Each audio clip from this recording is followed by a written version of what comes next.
Here at the Giver Marketing Network, we don't leave you drifting out in space. We connect you to a coach who will help you build and grow your marketing business. Our process acts as a guide on how to connect with other businesses, maintain good relations, and establish a presence on the Giver Marketing Network. Each member within this collaborative group will have the opportunity to leverage your talent and influence, a true network effect. If you are looking to collaborate on more projects, welcome to the Giver Marketing Network, the most trusted and highest rated collective of specialists on the planet. Here we have a group of like-minded professionals who focus on making valuable introductions and helping each other grow by teaming up. Imagine Upwork meets a network and a coach. The talent collectively includes services like visibility and SEO, creating logos, designing websites, managing social media, outreach messaging, visual storytelling, and much more. Think of what you could do with laser-focused allies strengthening your business while offering your talent to the entire network. Click near this video for more information.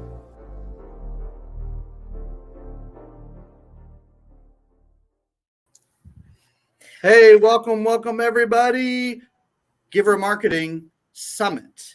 Our yearly summit is the second Tuesday in January. You are here, you're watching either live or the replay, and we want to welcome you. You're about to see and experience something of a marketing awesomeness that comes right into your living room, into your office, wherever you are, and we just want to welcome you. Let us know where you're actually watching from, whether you're watching live or the replay. Just let us know, where you're coming from. Others in the network and beyond can understand where you're coming from. We kind of get an idea of those who are jumping in. Yeah, I see Florida. I know there's some from Texas, California, Oregon. I know there's some certain areas represented pretty heavily. We got some more from Texas, Michigan, the UK, of course. Woo, let's go international. A lot of folks from Texas. Christine, must be some of your people kind of rocking and rolling. Minnesota. Gosh, this is great. Okay, so let's get started. I wanted to kind of lay the foundation. Christine Dean has been putting a bunch of work into coordinating and lining up all the speakers. We're going to have over a dozen speakers when it's all said and done today. We're going to have a network time in the middle of our summit. This is kind of new. This is fresh. This is what we've been planning here over the last couple of months, and we just want to invite you to go ahead and jump into that. If you want access to that, go to givermarketing.com/connect, givermarketing.com/connect, and you'll be able to network not only during this summit at a high level, but also in the future. We're going to change that link so that it goes to the places that you'll find valuable as well. So whether you're watching live or replay, givermarketing.com/connect will work for you. And that is a special place for you to connect with others in the network. What is the network? What's the Giver Marketing Network? It is a group of ragtag marketing misfits who are working on projects together as a collective. No, we jest sometimes like that. We kind of have some fun with that, but we're professionals in the marketing space who love to work on projects together. And we feel like, and we understand the value of not working alone. The term lonelypreneur in the marketing space is not something that we often encourage. There's some rare exceptions, but generally speaking, you want to work with team members, others, so that you can take that product or service to a whole nother level and kind of bless the client with more talent, more insights, more strategy. And speaking of strategy, Christine, can you share a little bit kind of your background as we jump into the summit? And then soon we're going to have our first speaker, which is AJ Saunders. So I'm super excited. Oh, wow. Yeah, I fell in love with the mission of Giver Marketing. As soon as you said, we like to help people that, have a good cause and do good in the world, I was like, oh, I'm in. And I jumped in with both feet. And I'm like, I'm all about Giver Marketing now. I have my own business, but I am like the huge fan. So as team director, I'm like, sign me up. being able to work with other entrepreneurs, other small business owners makes all the difference in the world, right? And marketing is such a specialized field sometimes that it's nice to be able to collaborate and work with others. It's a great network. And so if you're a marketer, join us. And if you're not a marketer and you're a business owner, entrepreneur, this is a great place to hang out and find some information about what you can do to upskill your business. So this is going to be lots of fun today. I'm looking forward to it. Come on, let's go. So nonprofit leader, business owner or leader, someone who wants to take their marketing to another level. We have some folks coming in even as interns. They're like, look, I want to get some practice in the marketing space. Let us know where you're at, what your focus is, how we can help you, because we're a bit of a matchmaking organization. We have folks on one end who are marketing. They have marketing skills to burn, and then we have folks on the other end, which are businesses, nonprofit organizations, causes and companies doing good in the world mostly, who we try to match up with the right fit. And that way you're not interviewing 15, 20 different folks from some random website to try to get some of your work done. We want to bring a little bit more of a relational and a team dynamic to your project. Okay. So, all right. With that being said, we're going to introduce our first guest speaker, and there's going to be several. You'll want to definitely write down their names. They're all going to have some kind of gift or availability for you that's extremely valuable. Most of our professionals charge for their sessions. So if you book an appointment with them, show up, have a couple of questions ready, and be ready for some really good insights. Okay. So like there's folks that are charging thousands of dollars for some of these gifts that they're giving away today as our way to bless you. Okay. So no matter what side you're on, the business leader, organization leader, or the marketer, just take advantage of this, get to know some of our folks, and everybody will be blessed, and it'll be a really good time. Okay. So AJ, let's bring you on to the stage, my friend. Christine, thank you so much again for rocking this and setting everything up. All right. So good morning. How you doing? Good morning. What time is it in your part of the world, brother? It's just gone 4:10 in the evening. Afternoon. 4:10 in the evening. Where are you presenting from? Give everybody a little bit of your background, kind of where you live, how you got to do what you're doing. Give us a little bit of your story. Of course. Yeah, so I'm AJ. I run an e-commerce marketing agency here in the UK with a global client base. So me and Christine were talking about, I've got a client in Texas that's in her little Dallas-Fort Worth area. So that's pretty cool. Mm-hmm. And I'm passionate about helping people understand more about what e-commerce is, which is what we're going to talk about today. Because that's my background, but also I've seen the power of online marketing and how transformational it can be. So I did a KX school and did amazingly. And then since I've discovered online marketing and digital marketing, I've really found what my talent is, what my gift is. And I've been able to help people in 10 different countries last year alone, just by understanding, about digital marketing. So it's a great skill to have. It's a great skill to use. And I'm just blessed to be here. Awesome. Well, we're super excited to hear what you have to say. You wanted to share some nuggets, some tips, some kind of your TED Talk, your presentation, if you will, around why e-commerce isn't just for products.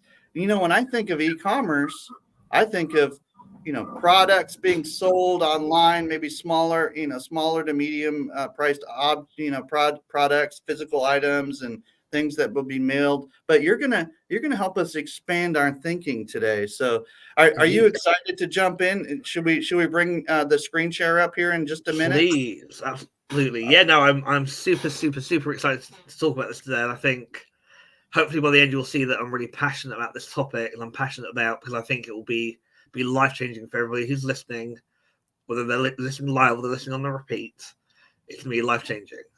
So with that, awesome. Let's go. Let's just jump in. All right. I'm looking forward to learning this. We always want to learn from each other, right? Like 100%. If you're a marketing professional out there and you're you're tuning in, this is where you start taking notes. If you're a business, any cause or company doing good in the world, but we need to be able to learn from each other. That's kind of the vibe around here. So go ahead, AJ, let's do it. 100%. Cool. So what we're going to learn today is what e-commerce is, why more small businesses should be using it, and how e-commerce as a sales channel can increase your revenue. And in some cases, it can double, triple, quadruple, 10 times extra revenue and profits. And then we're going to talk about the tactical and nuts and bolts of where to actually get started. So let's just start by defining what e-commerce is and how you could use it. So e-commerce, for me, is having a part of your website that allows you to sell physical products or services really, really easily. So whether you've got, whether you're selling plumbing services, health and safety courses, makeup like I've got on the screen here, cars, whatever. It just makes life really, really easier for you. But a lot of people, as Timothy has pointed out, think that it's for physical products. You don't have to sell physical products. What we're going to discuss today is how to productize a service. So turn your service into your packages and how then you can retail them as you would like with a physical product. And this will be game changing. What having the e-commerce sales channel allows you to do is to be able to retail 24/7, 365 without having to have a sales team, without having to have somebody answer the phone, without having to have a physical location, without having to have all of those overheads, but also to give the client or your potential customer the option to buy when they're ready to buy and in a way that they're ready to purchase. But it also means you can still deliver excellent customer service because you can you can change how you deliver what you're doing so that you're actually more customer focused and you're not having to do pipeline work. You're not having to figure out who to sell to or how to sell to them. But you can still use a lot of those skills, those tactics, those techniques that you've developed over the last 10, 20, 30 years. So this will help increase retention as well, AJ? 100%, is that what you're... 100%. 100%. Okay. Gotcha. Right? And so people don't want to call you to order anymore, right? They want to buy at their convenience, not at yours. The idea that you have a store that's open 9 to 5 is, very 20th century. If you have a team, they want holiday pay, they want sick pay, they want a work-life balance. Your website doesn't need any of that. It works 24/7, 365. By having a good kick-ass website that allows people to place orders when they need and when they want to, you can compete globally. You no longer need to be hey, we're a small business. You can be a global business that's having a massive impact. You can also lower your overhead costs because you don't need to have a storefront. You don't need to have a big team. You need to have all of those costs that you have now. Obviously, you can still have all of that. That's not a problem. But you can actually lower how much. Let's talk about this business, AJ. This is a really good place to kind of have a discussion here and kind of go back and forth. Are you telling you're not saying that we should get rid of our team, our employees? You're saying this can be an additional revenue stream or a bump in your revenue or an additional outreach mechanism. 100%. Yeah. Purchase, after hours or outside of the what folks would consider the 20th century norm. This is the new era of communication and decision making, correct? So two things on that. So number one, running this, having an e-commerce element to your business will mean you can employ more people, will mean you have a bigger impact, will mean that they're happier, right? Because number two, you can then service your customers on a greater level. You're not having to answer the phone. You're not having to call leads. You're not having to waste lots of time doing prospecting. You can invest your time into marketing that brings people to your door, which you can then use that time more effectively to convert and to nurture and to educate and to inspire, right? So it's really a team based that way. It's like a layer of awesomeness that just kind of compounds what you're already great at. Absolutely, yeah. It to a whole nother level in the modern era. It's the modern era. Exactly. And what you're doing is you're making it super convenient for your customers, right? We talk about the 9 to 5 being convenient for us as a business owner, right? Because we want people to turn up at a certain point, leave at a certain point. But our customers, my customers, your customers, all of our customers don't have that, mindset anymore. They want to order when they feel that they're good and ready, and that can be 2:00 in the morning. And if you're only accepting orders by phone or via email, you're losing out to these big corporates that have the budget and that have this intelligence, right? And there's no reason that you as a small business can't do this for yourself and Does it need compete to against be the big complex? guys. I mean, are we going to talk about that in a minute? Is it going to We be? are absolutely going to talk about that in a minute, my friend. All right, let's do it, because I Absolutely was talk about like looking at this, and some people are like, I'm already doing some of this. I just want to learn a little bit more. And then there's other people saying, I don't even know where to start. Like, are you talking about like landing pages on your website where people can click and buy? Are you talking about full funnels? Like, and you're going to get into all that. We are going to get into all of that, my friend. I'm just thinking about from the audience perspective, like they're asking from maybe a couple different places. So this is awesome. Thank you. Keep going. Okay, so your website can make sales 24/7. I just want to say that because that's so important. Mm-hmm. Yeah, if you have a sales guy, they work 40 hours a week, right? The website can pick up the slack the rest of the time. Okay. I'm going to give you 4 easy steps. These are not the complete steps. These are not everything you need to know, but these are 4 easy steps that will allow you to get on this journey and turn your website into, a marketing machine that actually delivers your customers. Take notes in the comments, ladies and gentlemen. Take notes in the comments, because we will all want to learn from each other here. So absolutely. Take your action items and notes in the comments. That will be good. Yeah. And if you have questions, I'm sure Timothy's going to feed them back to me at the end, and we have, I'm here to be super helpful. I'm not here to give a great presentation. I'm here to actually help people learn, grow, and make more money. Right. So if you have questions, please leave them below. We'll be more than happy to answer them. So my 4 steps is this. Number 1, we're going to turn our services into products. We're going to talk about that. Number 2, we're going to add an e-commerce feature to our website. Number 3, we're going to test the system to make sure it works before we actually get some customers in. And then number 4, we're going to promote. And I've got some super low cost, super easy, cool ways to promote what you're doing that are going to give you instant revenue in the next 7 days. Right? Come on. All right. Okay. So, productizing your service, right? What we think about is we're doing all this custom work that's all different, and actually 99% of businesses are actually doing repeatable work that can be standardized and packaged up like it's a product and then resold at mass and delivered at mass. And by packaging things up, you get better results quicker, cheaper, faster for your clients, and they also get better results. And so I'm a massive fan of saying, how can we simplify? How can we then package that up?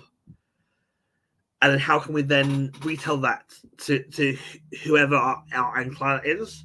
So my recommendation is create 3 or 4 packages. The second part of this step is to then write down how you can customize. I'm going to give you a killer tip about that in a second on the next slide. But I'm talking about, just little tweaks that people can pay you more to do. That's that little bit extra, right? And actually, the analogy I use is if you go to Burger King or McDonald's or Wendy's, and you go to their automated ordering systems now, it's a bit like you can pick a burger and then you can say, oh, well, I want some extra bacon with that, or I want some more cheese, right? It'll cost you $1 more or 50 cents more, but that's what I mean by it can be customized. So you're giving people the chance to optimize the product or the package for what they want, but it's all doable, it's all repeatable, it's all process driven. Number 3, price it for profit. We're all here to make profit, because as a small business, if we don't make profit, we don't eat at the end of the month, right? And then the 4th little step is to make sure it's easy to deliver. So regardless of what package you offer, what customization options you offer, make it easy to deliver. Because if it's not, you're going to have a hell of a time scaling. You're going to have a hell of a time if you get ill. And therefore, it's make it easy to deliver. Is that all good so far? So good. Yeah, I'm thinking about that top one. Okay, so if I don't have everything packaged up, I should definitely look at least my top, 3 or 4 services or products and combine Indeed. that into something special Indeed. so that it's very clear. Okay, if I click this button, this is what I get, and this is my package, right? Yeah. Okay. So I'm just going to walk you through 2 real quick examples that will hopefully get you really excited and get you understanding in a little bit more detail what I'm talking about.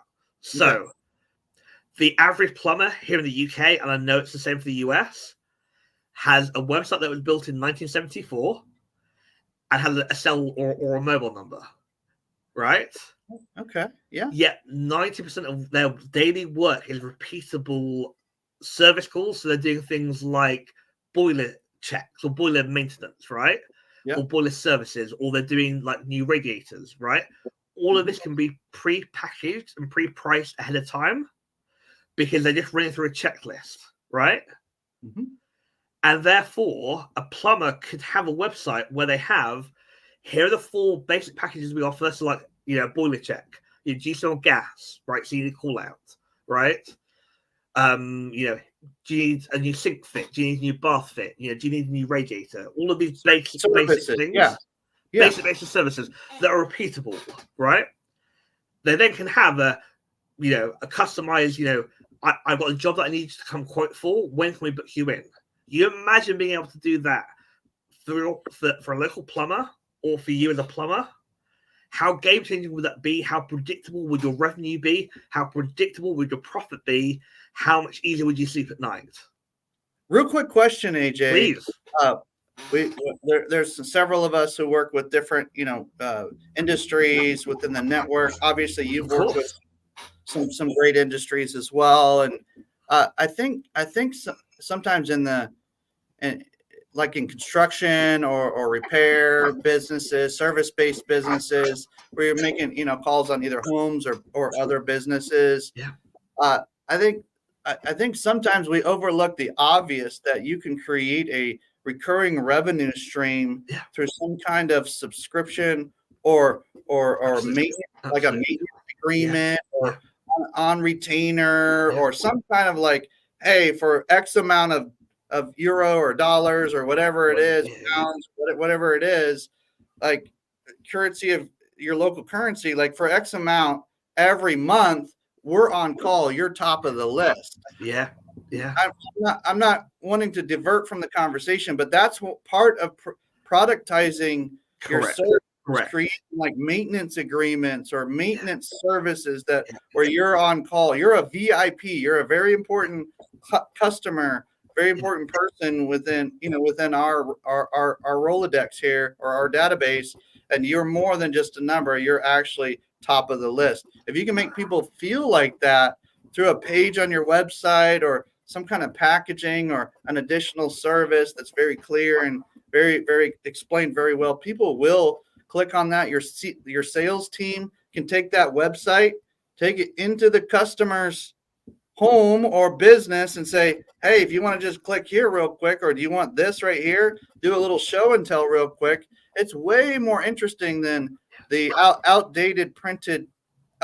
Nothing wrong with print, but you want to be able to pull that up anytime, anywhere. You don't need to go out to your car and your vehicle and try to find the flyer and try to find one that's not crinkled up. And like, you want to be able to show it on the screen of the client or the customer. Like, bring it up, bring our website up. I'll show you how to get a really good deal next time we're out here. Yeah. And it makes it feel like a third party special, like backdoor, like a special product or a special way to save some time or money or get a better level of service or something along those lines to serve the customer better. So I'm hearing you loud and clear. This is a really good train of thought. I love it. So I'm now going to give you a quick little story. So about a year ago, I talked to somebody who sells health and safety training. And we love our health and safety training because they're the people that actually make sure that the workplace is safe. It's good. Everyone's going to be safe and have a good time. They were doing 99.9% of their business over the phone. They could productize because they're delivering the same 3, 5, 7-day training courses all across the year, right? So they could productize what they're already doing and just put it as packages on their website. And then what they could do, and this is, there's two real key things here. They can then put all the customizable options. So do you need us to talk about, fire extinguishers? Do you need us to talk about, routes out of the building when, because you've got a 3-story building, right? Those kind of things. They can all put that online. That can all become a form. Now, here's the real genius, right? You can set all that up as an e-commerce solution that has a button that says, rather than checkout, it says, call me, right? So the customer comes and they put what package they want, when they want it delivered, put in their credit card details, they click the call me button. 2 to 3 days later, somebody calls them and says, I've got 10 questions to ask you. At the end of the 10 questions, it makes sense for us to move ahead. We'll take the payment and we'll get you booked in. If it doesn't, I probably can recommend somebody else. And those 10 questions can be stuff like, tell me more about your, how big is the team? What requirements do you have? Yeah, what all the details, details. blah, blah, blah. Key is you have the credit card on file already, Exactly. at least in some cases. And if nothing else, you've laid it out very clearly. And check this out, AJ. As you're talking, my brain is going, boo, this is amazing.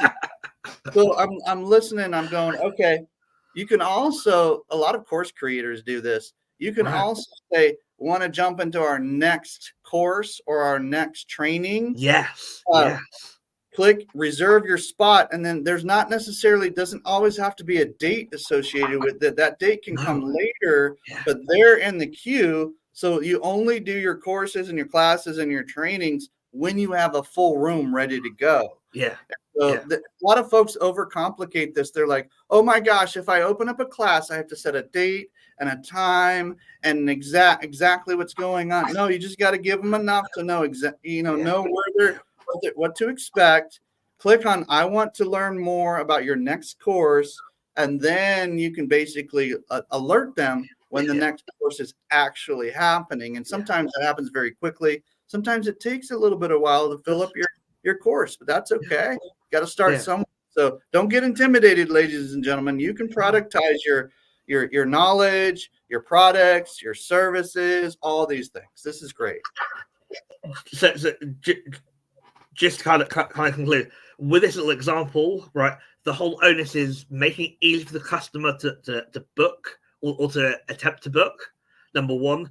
Number two, making it super easy for you as a business to then say, I can call that customer back and give them a greater level of service because I'm not out here prospecting. I'm not out here, trying to follow up with leads that are going to be big bad leads because they've just filled out a form, right? We've got their credit card details on file, so they're hot, they're ready to buy. Me as a business owner, I know you as well. Well, I'm assuming you would. Give me 10 of those people a week, and I know I can feed my family for the rest of the year. Yep. Right? They're pre-qualified. They're excited. They're hungry. What does everybody say? Serve food to a hungry audience. Exactly. That's what we want. That's where we want to be eventually. And some prospecting is fine, but at the end of the day, that needs to lead to some of these landing pages, these e-commerce solutions, these pages that really lay it out like this is what to expect. We're going to have a phone call. We're going to interact in different ways, but let's streamline this conversation so you know exactly where we're going. Yeah.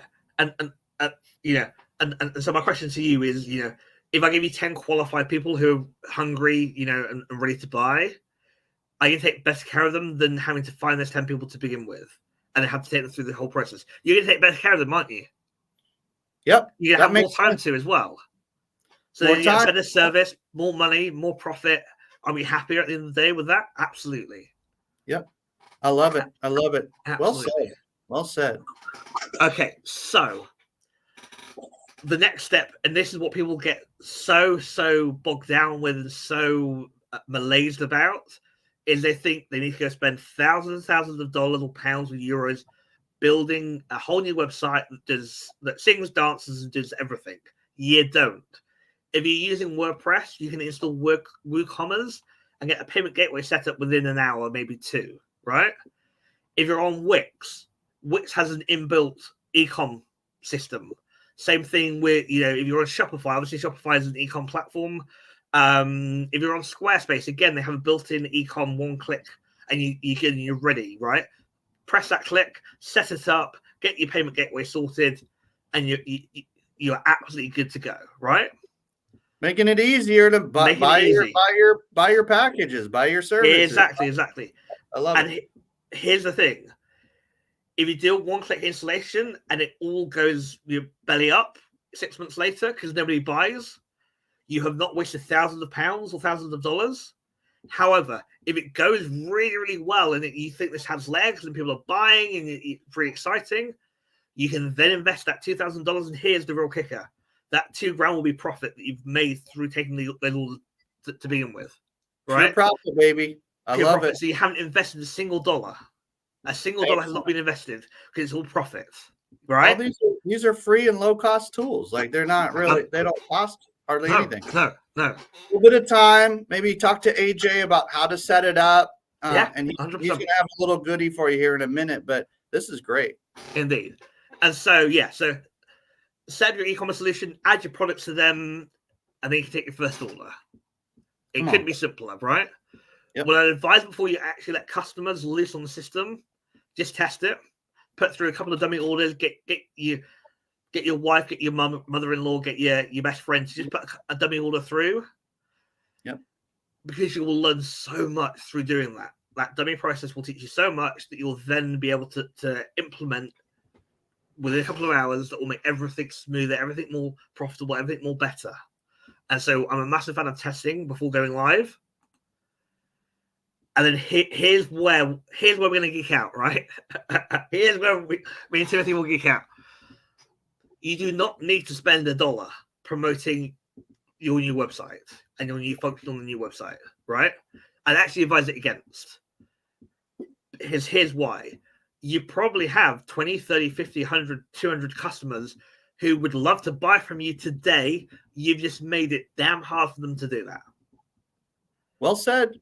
We made it very difficult because in our mind, we know what we've been offering for the last 5, 10, 15 years. Exactly. But in the mind of the audience, they're just coming, a lot of them are, maybe they've seen a few things, or maybe you've been in their home or their office or something once or twice, but they don't remember all the details. So you got to make it easy for them, right? Is that what you're saying? Give them the easy button, right?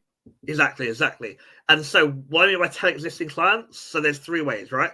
You could call them, you could pop in, if you've got a sales team that are already active, right? You can pop in, you can email them, right? You send them a mailer. There are 101 different things that are super, super cheap, super dirty that you can do in half an hour or less, that don't require too much thought or too much effort, but they will get you your first 20, 30, 40, 50 customers, right? That's a tip. That's a tip for all of us, whether we're in the marketing 100%, space 100%. Or it's a good reminder. Like there are people right in front of you, your first degree connections. If you're talking that language, your current customers, your raving fans, your associates, your power partners. Come on, ladies and gentlemen. Put it in the comment. What questions do you have for AJ as we wrap up today? What questions do you have as he gives you gets ready to give us some goodies at the end here? What questions do you have for AJ about your website, e-commerce, packages, offers, these kind of things? Because this is right in his wheelhouse. He's a pro and he wants to help you. Okay. And so again, these are just the 5 steps, right? So package your services into products, number 1. Number 2, add the e-commerce solution to your website. Again, doesn't have to be complicated. You just have to get started, right? Upload your products to the store, so your packages to your store. Promote it. So call your customers, go visit them, send them an email, write on social, put up a billboard outside your physical office, tell everyone at church, tell everyone that you know, right? And then the 5th and the most important point is tweak as you learn, get feedback, revise, you'll get quicker and better and more profitable as you tweak and as you talk to your customers, and you talk to your prospects, you talk to your partners, and all of that good stuff can actually be used to propel you even further forward. So I've got a worksheet for you. We'll move on to questions in a second.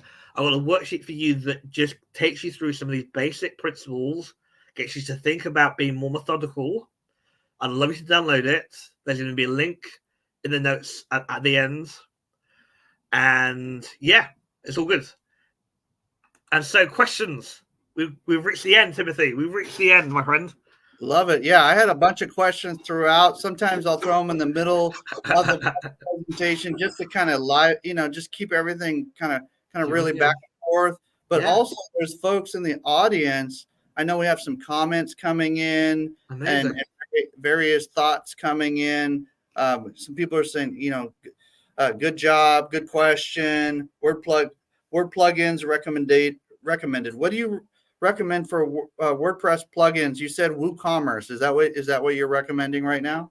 Yeah. So WooCommerce is actually owned by the company behind WordPress, and so it's guaranteed to work with WordPress.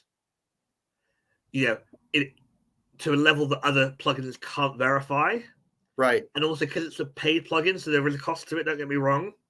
But because there is a paid cost to it, the support, unlike WordPress, is stellar and is absolutely amazing. Okay. And so it's worth, if you're using WordPress, just get that plugin. Okay. Get the plugin. So just look up Woo, WOO Commerce. Yeah. And that'll help you get to where you need to go. Great question, Kobe. And there's others that are asking questions like, how long does it take to set something like this up for maybe a couple or three basic packages or offers? But what are you thinking? Realistically, you said like 1 or 2 hours, but what are you thinking? Right.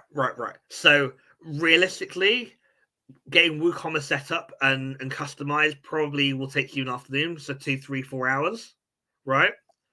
Okay. Productizing your service offering may take you another 2, 3 hours, depending on how complicated you are. Getting that all uploaded. If you're working with you, it'll probably cut the time almost in half. 100%. Right? Yeah. But, all right, but that gives you an idea of the DIY, just kind of doing it yourself, kind of a deal. Okay, absolutely. Right. But look, you can honestly get set up and going within a working day or two. Got it. Okay, and very very little money. Somebody else is saying, do you recommend WordPress, or you mentioned a few other website builders and platforms? Are you good with the other ones, or let's be real? We're authentic around here. Like, what do you? Yeah. So. I have stuck. So I've got clients that are on Shopify just because of the nature of what they're doing in terms of e-commerce, because Shopify is a great platform. Okay. I've also worked with people that are on WordPress and have WooCommerce. I don't have a personal preference. I was also on, when I was a merchant, on Magento, which is now Adobe Commerce. So there's lots out there, and I think, like with all software, you need to pick what feels good and what works for you, and not necessarily what you get advised to do. So WordPress powers 25% of the internet. We then have emerging technologies like Webflow, which I've heard is really, really good. I haven't played with it myself. But yeah, it's about picking what works for you, how you think, and how you want to operate. Okay. And if people want to reach out to you and ask you more questions like this, how would they do that? I know you're on LinkedIn for sure, AJ Saunders. LinkedIn, yeah. And you do check that. Some people don't, some people do. And then there's a link there that's scrolling across the screen and accessing AJ's worksheet there for you. And they can go to audaciouscommerce.com, kind of click around, kind of get to know you, or use that special link and they get some special goodies, right? What do they get? So they get a worksheet. They'll get they can book. They got my email address. They can email me directly. They have a question. You can book a discovery call from that. So there's lots happening within that worksheet. But also, here's the thing: if you just go to Audacious Commerce and send me an email, book a call. More than happy to chat. More than happy to try and advise you the best I can. if you're on LinkedIn and you want to come and say, hey, do it there as well. Come find me out. If you can't find me, Timothy will definitely have a link. Okay. I'm available. I'm here. I'm more than happy to help. I'm more than happy to push forward with people. And yeah. Well, AJ, this has been good to kind of get us going and thinking like, okay, how does the online world, websites, and making it easy for our customers, our clients, our power partners even to join in with us and make sure there's a good match and kind of a little bit of pre-qualifying, but more explaining, giving expectations and making sure that they're ready for us and we're ready for them. We've dropped your link several times, Christine and Kobe and kind of some of the gang. We were able to drop that special link. So if you're able to grab that, ladies and gentlemen, if you grab all the goodies from our guest speakers today, especially as we rock and roll with AJ today, if you start grabbing their goodies, you're going to have a gift of probably valued over $10,000 going into the new year here. So this is one way to get you going on your marketing or get you connected with some great marketers, however you're looking at it. And I would highly recommend saving these links, clicking on these links, starring these links, kind of saving them in your browser, having them ready to go and fill out the little forms so that you can engage with AJ at another level. Any last words as we jump to our next presenter here, AJ? One really, really important thing to say, right? Today's going to be absolutely killer. You're going to have some incredible talks. Take action. That's all I'm going to ask people to do is take action, right? If you listen to this whole thing and one person says one thing that inspires you, take action on that one thing. Ignore everything else. It doesn't matter. But if you walk away from today and you say, "Oh, well, that was a nice event," you've missed the opportunity.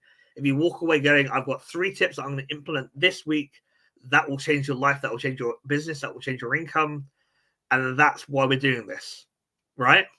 So take action. I love it. Put that in the comments, ladies and gentlemen. Take action. Take action. Just take action. Write it up in the comments and respond to some of the goodies that we're going to be giving you and just prime that pump. Like just mention, like take action in the comments, because that's a really good call to all of us. I mean, that includes all the marketing professionals watching today. Take action on 1 or 2 of these. Get your tools sharpened. Like get them ready for the new year. Let's start working together and start reaching out to each other and doing those kind of things too. So take some kind of action. I love it, AJ. All right, so there your links in the comments. You can go back and follow up with everybody. Of course, I know you will. And so we'll be able to kind of make sure that those folks have any further questions asked. All right, here we go. AJ, thank you again. We're going to jump over to Gina Tabasso. Let's go, Gina. Woohoo! My friend Gina from Barracuda. Let's go. Hey, well, listen, Gina, we love you and your work and your involvement and your insights and your strategy. And you're going to be talking about strategy around marketing today, kind of how to build that mindset around strategy and where to go, kind of a framework and those kind of things. You have so much experience, especially when it comes to certain industries, manufacturing, distributors, trade, these kind of B2B. I mean, you're a B2B specialist. And so we love having you around 30 plus years of experience kind of in the B2B side and working with these certain industries, but you also expand beyond that. And you have some insights for us today. You're a data-driven person. We love working with you because you're always thinking about branding and visibility and promotion and nurturing and maintaining that strong digital presence and all these different things. And so you're going to be able to help us get our mind and our focus around marketing strategy must-haves. And so we're super excited. But before you get going, Gina, I got to ask you, what is your story? What's your background? I mean, I just shared a little bit of your business background, but how did you even get into the marketing space to begin with? Like, what's your story? Yeah. Well, when I was in college, my grandiose dream was to become a creative director at an advertising agency, and I have never gone agency side because when I was interviewing out of college, corporate was paying more than agencies were for a junior copywriter. So my first job out of college was with a manufacturer of vibration analysis equipment and also life support systems for Space Station Freedom. And so that was where my trajectory started. And fast forward 30 years, my last role was with one of the manufacturing extension partnerships in Ohio. So I acted as a consultant to manufacturing companies. And then my current job, I work full-time as the director of marketing and business development for a manufacturer of tiny homes, cottages, and cabins. And that boss encouraged me to start my LLC and go out on my own on the side. And so here I am. Rocking it. Entrepreneurs no longer alone, but they have a tribe and a group, and they're folks they're working with. They're saying, "Go, Gina, go!" So this is so cool. I'm excited. I'm going to bring up your visuals as we jump in, and then you can click through them as needed by clicking on the arrow when they come up. But we're excited to have you kind of tell us about how to even think about marketing strategy. What is that? Like what even is that? People have a hard enough time defining marketing, and then you throw in the word strategy. Like what are we talking about here? And just jump in, Gina. Take the reins. Let's go. Okie doke. Thank you, Timothy. I appreciate the wonderful introduction, and I appreciate the Giver Network. It has been a godsend, like truly the most wonderful, loving, nurturing, giving people who truly pay it forward, and they feel like if they help people and do the right thing, the money will come. Not the reverse. It's not about the money. It's about helping people. So I'm blessed to be part of this network.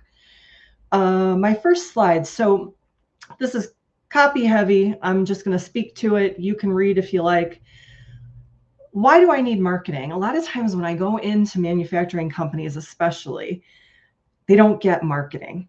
They're sell, sell, sell, sell. We make stuff, we sell stuff. And so a lot of times they perceive marketing as a cost center, not a revenue generator. And I tell them it's not a cost center, it's an investment. But it's only an investment if you do it right and if it's trackable. So that's why that data is so important, to be able to tie revenue to your marketing work. And most people don't do that because they don't have that foundational strategy. They're just jumping in there and hodgepodge cobbling together marketing programs. Also, the other thing I've found about marketing is they don't spend enough budget. So in the manufacturing industry specifically, most successful companies spend about 5 to 10% of revenue on their marketing budget. I've gone into small to mid-sized manufacturing companies, and they're not even spending 0.5% of revenue. They're a $33 million company, and they balk at the idea of spending $44,000 for a 12-month lead generation campaign. If that's the mindset, then that's why the marketing is not succeeding. It's not the marketing that's the problem. It's the commitment and the dedication of resources to a successful marketing program. So salespeople, if they're selling bottom of funnel. You've got your marketing funnel, top of funnel, education and awareness, middle of funnel, people learning about what you do, bottom of funnel, sell, sell, sell.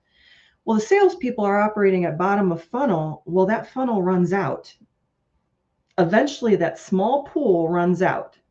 So you've got to constantly be bringing people into that funnel. And that's what marketing does. It drives those leads into the funnel so that you can nurture those people along their journey until they get to and they are actually ready to make a purchase. So the top and middle of funnel are 2/3 of your opportunities. So I tell people also the last important thing about marketing, don't expect a 2 to 5 times return on investment on your marketing in your first year if you've never done marketing before and you've never even had a CRM. If your program pays for itself, you're ahead of the game. You did marketing for a year and it cost you nothing. You got one sale, the sale covered your marketing program, you got people into your funnel.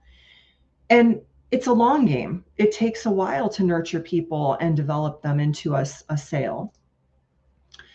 So you have any questions so far, Timothy, or anything you want to interject before I talked about what marketing is, and now why do we need a strategy is my next step. No, I just appreciate that there's different personality types. There's the optimist, there's the realist, and there's the pessimist. And you are the amazing realist. You come to the table, you say it how it is. Look, if you can break even in your first 6 to 12 months, you've taught yourself what the audience, what the market is saying, what direction maybe to pivot to for the following year. You're testing the whole time, and then that second and third year become extremely profitable. And so I'm bringing a little bit of the optimistic language, but you're bringing that realistic language that says, look, your first go around, think of it as a learning exercise. You're learning what the market is telling you. It's not the other way around. You're learning from them. So you're putting out a few different campaigns, keeping it simple, keeping it trackable, and you're going to get into all that. But I'm just saying, thank you for the real talk. I appreciate it. Keep going. Let's go. Thank you. I love your insight because, yes, I am definitely a hardcore, diehard realist. So why do I need a marketing strategy? I touched on this initially very quickly about, most companies just throw money at the wall and hope it sticks, and then wonder why the marketing program is not successful, or they spend too little. So I had a client once that said, I want to spend $500 a month on Google ads. I said, don't waste your money. Like $500 a month is going to get you nothing. You're wasting your money. So small to mid-sized companies, they often don't have a marketing department. They can't afford an agency because agencies cost a lot. Or they might have one employee that just graduated from college who's doing the tactical work. Post this to LinkedIn, post this to our website. Oftentimes I've worked with companies where the CEO and president is the one posting content to the website. So they often need support. They don't have a strategy. I mean, a CEO and president of a manufacturing facility is not a CMO. They're not a marketer. A junior level employee doesn't have the longevity or experience to be able to do strategy. And if you can't afford an agency, then what's in between? So a lot of times it's having someone help you develop a strategy so that it's organized, methodical, cumulative, realistic. And I've found that a lot of small companies are still operating their CRM in Excel. They don't have a robust CRM or a marketing automation platform that they can tie activities to outcomes and track the buyer journey. So let's have everybody write that down, Gina. Tie activities to outcomes. Activities to outcomes in the comments. Let's all take some notes together. We've already been taking notes. Just pop this one in. Activities to outcomes. Doesn't matter if you're a marketing professional that's sharpening your tools today, or a cause or a company or some kind of organization trying to take their marketing to another level. Tie your activities to outcomes. Preach it, Gina. Let's go. Keep going. I love it. Thank you, everybody, for repeating that. I love that mantra, activities to outcomes. So where do I start? Okay, you need a strategy. How do I start? One way is to have someone with expertise create and guide an annual marketing strategy. That's one of the things that I do for my companies. I already mentioned you have to have a CRM and preferably a marketing automation solution. It doesn't have to be expensive. I have had some clients use the free version of HubSpot. My current company, that the manufacturer I work for full time, they use Zoho. So there are a lot of low cost and affordable marketing automation and CRMs. You don't have to go out and buy the Salesforce of the world if you're a small company. That's more power than you need. The next step is really foundational. So when I do a strategy, I first start out analyzing the website and I say, is the website updated? Does it have relevant content? Is it optimized on the front end and the back end with keywords that have been identified that you want to rank for in a Google search? And does it have an A or A+ Google rating? I had a client that I worked with and his website was ranked as a C by Google. We went in and fixed it up and got him to an A+ rating. So then after that, you don't want to drive traffic to a piece of garbage that people are going to bounce from. You want to be able to capture those leads. And to do that, you've got to have a really powerful website that adds value. So once we get the website all fixed up and SEO all going, search engine optimization, that takes Google about 6 to 9 months to really crawl your site and rank and index you so that you can be found in a search. At that time, you can turn your attention to pay-per-click and digital advertising to drive traffic to your website while you're waiting to be found. And there are so many SEO tactics. I mean, backlinks, claiming local listings, so much more than just on web page, on website SEO. There's other ways to increase your ranking and drive traffic to your website. I do a lot of contributed content to magazines and I get a backlink from a magazine. I do a lot of press releases. I get a backlink from newspapers. So those are where I start. Start with the website, start with SEO, because especially small to mid companies, if they don't have that budget, how do you get the most bang for no buck? And that's through organic search. Then you're getting traffic to your site without having to pay for it. I know a lot of people have this debate over paid versus organic, or organic and then paid, and what works, what doesn't. If I'm hearing you right, Gina, tell me if I'm wrong. If I'm hearing you right, start with organic, see what's working, and then consider the paid avenues. Because if we don't know what the market's already saying just from an organic standpoint, how in the world are we? You got to, like you said, dial in your SEO. You got to look professional. You got to look sharp once people land on your pages. You got to set up your basic strategy first. Go organic, and then throw some fuel on the fire once you know what's working. I mean, goodness, it's not rocket science, ladies and gentlemen. Write that in the comments. Start with organic. Like, just go all in. Like, get as much traffic as you can. And what I find is most people go straight to step 5. They're like, let's do lead generation.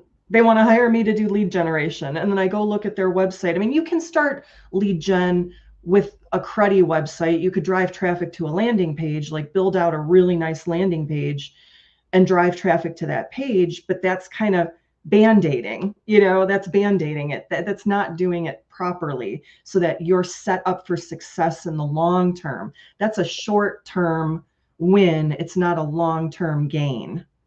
Come on, long-term thinking. Write that in the comments, ladies and gentlemen. Long-term thinking. This is, unless you're in it to win it only for a year, then if you're wanting to go the long game and generate a kind of a legacy company and something that you can be proud of and build a team around, then you got to take a strategy approach, not to throw it against the wall and hope something sticks. I mean, there's some experimentation, but it's got to be strategic experimentation. That's why you want to connect with Gina.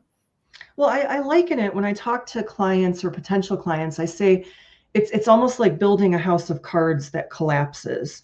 You can't build something unless you have a strong foundation. So strategy is that foundation.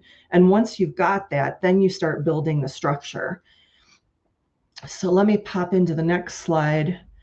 I've been jumping in, Gina. We have a few more minutes left. Let's go real quickly through these last slides and open up for questions. This is going to be good. Yep, I planned on being done about 12:05, so we had 10 minutes for Q&A. So once you have a where do I go from here? I talked about marketing, I talked about strategy. First, you have to determine your budget. I already talked about that 5 to 10%, but even if you can do 1 to 3% or 0.5%, then create your strategy. Then have somebody doing an ongoing monthly review and adjustment to that strategy. Then you'll accumulate momentum.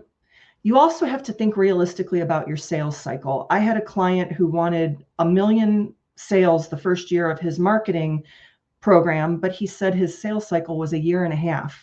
So how do you expect a marketer to convert your client into a sale when you're telling me yourself your salespeople take 1.5 years to nurture and convert someone? So think about the sales cycle related to marketing.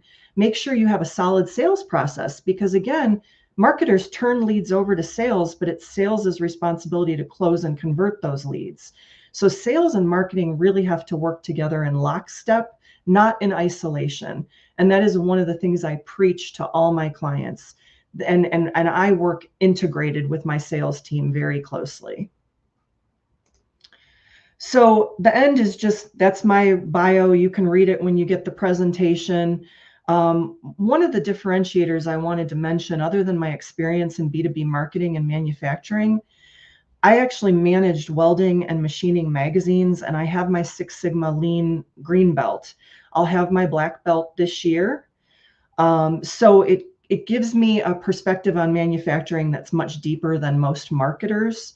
I'm in women in manufacturing, and I work with a lot of manufacturing organizations. So that's why that's my specialization, but I do B2B for anybody. But I just am passionate about the marketing industry. So my giveaway, which was dropped in a little earlier into the comments, is I'm giving a free 30-minute consultation for attendees if you think that I could be of service. And that's a link and also a QR code that you could scan to go to the page to request a consultation. My contact information is also here in the presentation, my website, email, LinkedIn, and cell phone number. And now we're at 12:04, so we have 11 minutes for questions. Bring them at me. I love it. I love this. So that link will, we just dropped it, and it's Barracuda b2b.com/consult. So it's our website /consult, and that'll get you to that free gift. We want to be able to make sure that you understand the value of that. Strategists and consultants generally charge hundreds, if not thousands of dollars for this time block for you to be able to be there. So grab it now. If nothing else, at least explore the option and reach out to Gina, ask her some questions. You can look her up on LinkedIn, like she said earlier, or just go ahead and it's probably better just to book that consult, because her availability may not be wide open. So you want for forever. So you want to grab that as soon as you can. Okay. All right. So questions or comments. We got Kurt saying, "Hey, we love the talk about long game versus just the short term or the easy button or the making something happen quickly versus strategically." And I love this. So who has other questions for Gina? I have a question or two. Gina, you talked about the percentage of someone's marketing budget. How much is, like, you kind of mentioned it, but I just want to ask you some deeper questions here. Certain industries tend to have what's a good rule of thumb or a goal to reach for most companies in general? Is it a percentage of profit, percentage of revenue, percentage of this? How do you kind of gauge that in a general sense? I'm not talking specific industries. I'm just talking like in a general sense. How do we want to think about budget for our marketing? Yeah, the average rule of thumb is a marketing budget should be a percentage of revenue. Now, for B2C companies, that's the higher percentage. That's more like 5 to 10. Mm-hmm. For a B2B company, it's usually 2 to 5%. I usually tell my clients 3 to 5. And then, then like I said, most of them aren't even spending 1%. A $33 million company, if you spend 1%, That's still a lot of money. That's not $44,000. So I think it's a lot of times it's about changing the mindset, like I said, about your marketing budget being an investment, not a cost center. It's like you spend money on tools for sales, you spend money on tools for HR, you also need to spend money on tools for marketing. Why is it that some companies get it and some don't? What's the difference? What have you noticed? I think in my experience, because I work mostly with manufacturing and distribution and industrial trade technical, a lot of companies in those industries are oftentimes still operating the way they did in the 1950s. So they're reliant on print advertising, they're reliant on trade shows, and they're not in the digital age, they're not on social media. Their website was built 20 years ago and hasn't been touched since then. That's why they need me. So I think that's the reluctance for an investment, because historically they've spent a few $1,000s a year on a few trade shows and a couple ads or directory listings. They haven't done a concerted marketing program. Nice. I love it. So what I'm hearing is they have some traditional outreach or marketing activities, but they're not robust. They're not modern, and they need to really take their game to another level if the next generation of business owners, whether it's B2B or B2C, are going to be able to take that and take it to the next level going into the next decades, right? Mm-hmm. So it's one thing to say that's always worked. We should just keep doing that. That there's some truth to certain aspects of that. But if you're seeing your numbers go slowly down, like we see in certain activities, some trade shows aren't what they used to be. Some print mediums aren't what they used to be. Some mailers are mixed in at the wrong time of the year, and it's too busy. It's not that those don't work. It's just that they can't be 93% of your marketing budget anymore. We have to mix it up a little bit and start experimenting with the digital side. And even if that's slowly, just kind of incrementally doing that. I love your approach, Gina. It's very methodical.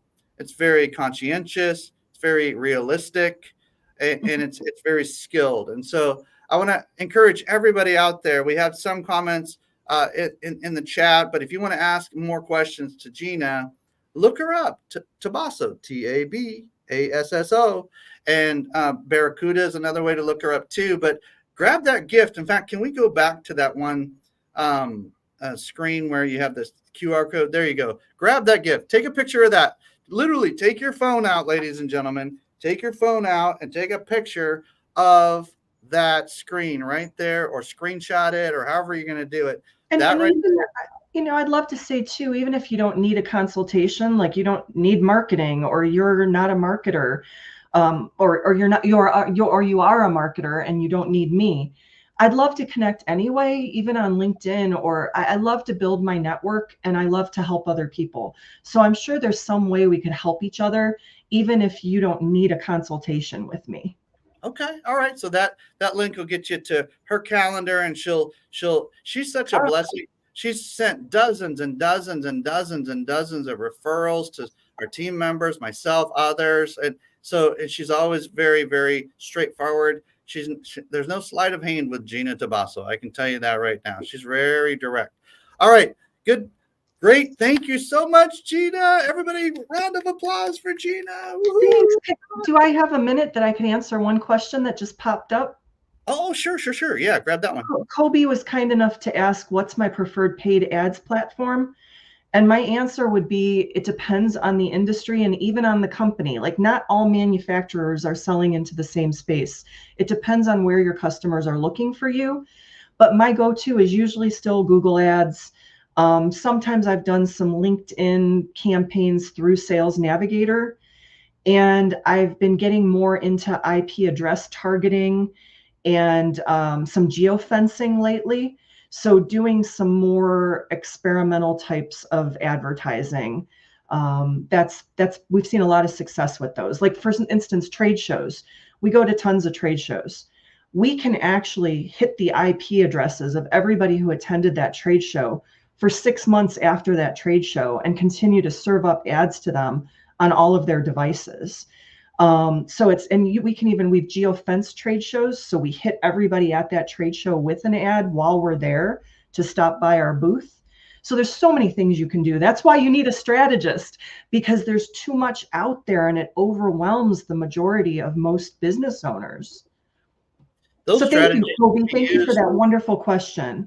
Yeah, great question, Kobe. Those strategies can be used for multiple industries, and I love that you're making yourself available to kind of various industries now, and you have a sweet spot for those in manufacturing and similar industries. So appreciate you, Gina. Nice work. Good job. Thank Awesome. you. Thanks everybody who attended, and I hope all the rest of the presenters have an amazing experience.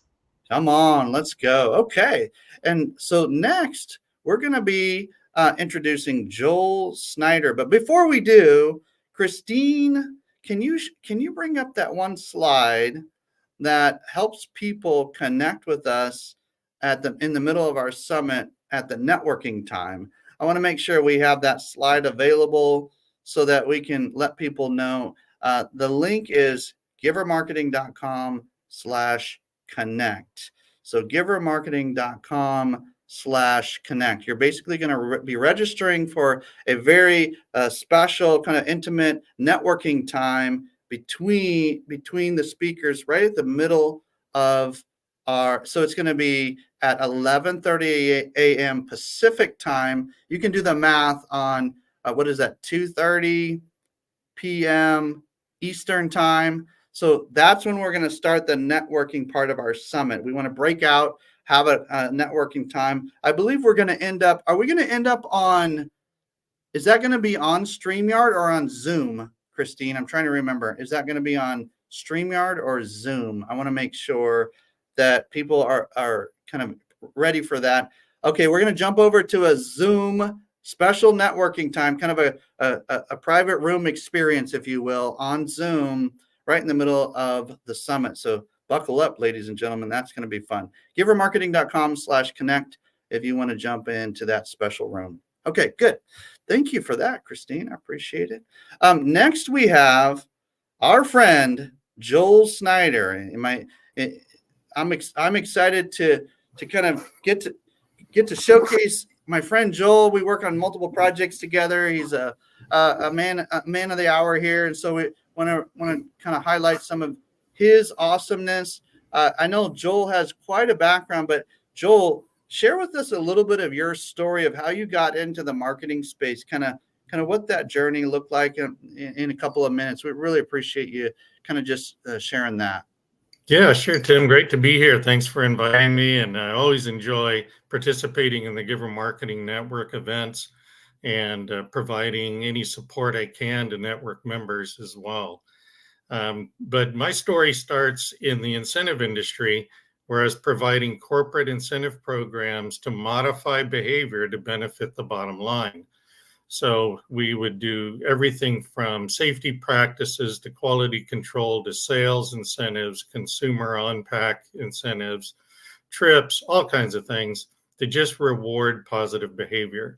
And at the corporate level, you know, it's easy to see a return on investment for improved productivity.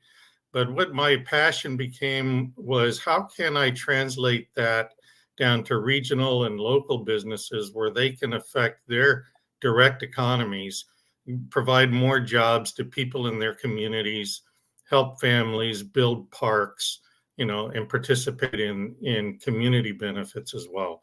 So that's where my transition from the corporate world to consulting and eventually building a team and providing marketing services to do that. Yeah, I love that you can share a little bit of your background, and we're going to be what are we going to be talking about today? Marketing meets acquisition.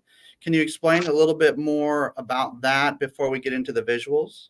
Yeah. So the biggest thing with clients that I find in my market verticals is that they start marketing, but they haven't laid a foundation.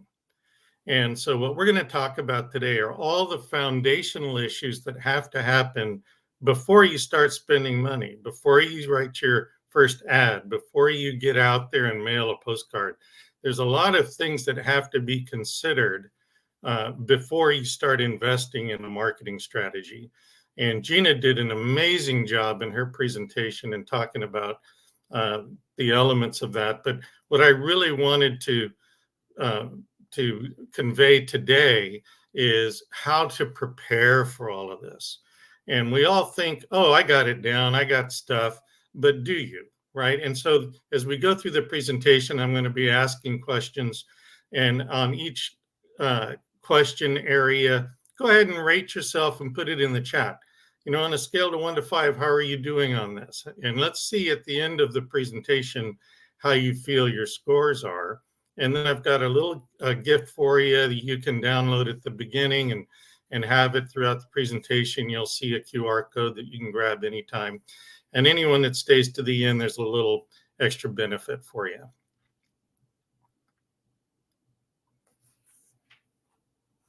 Uh-oh, are we frozen?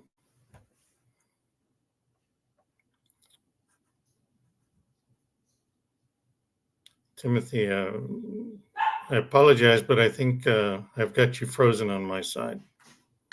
That's okay. The show keeps going.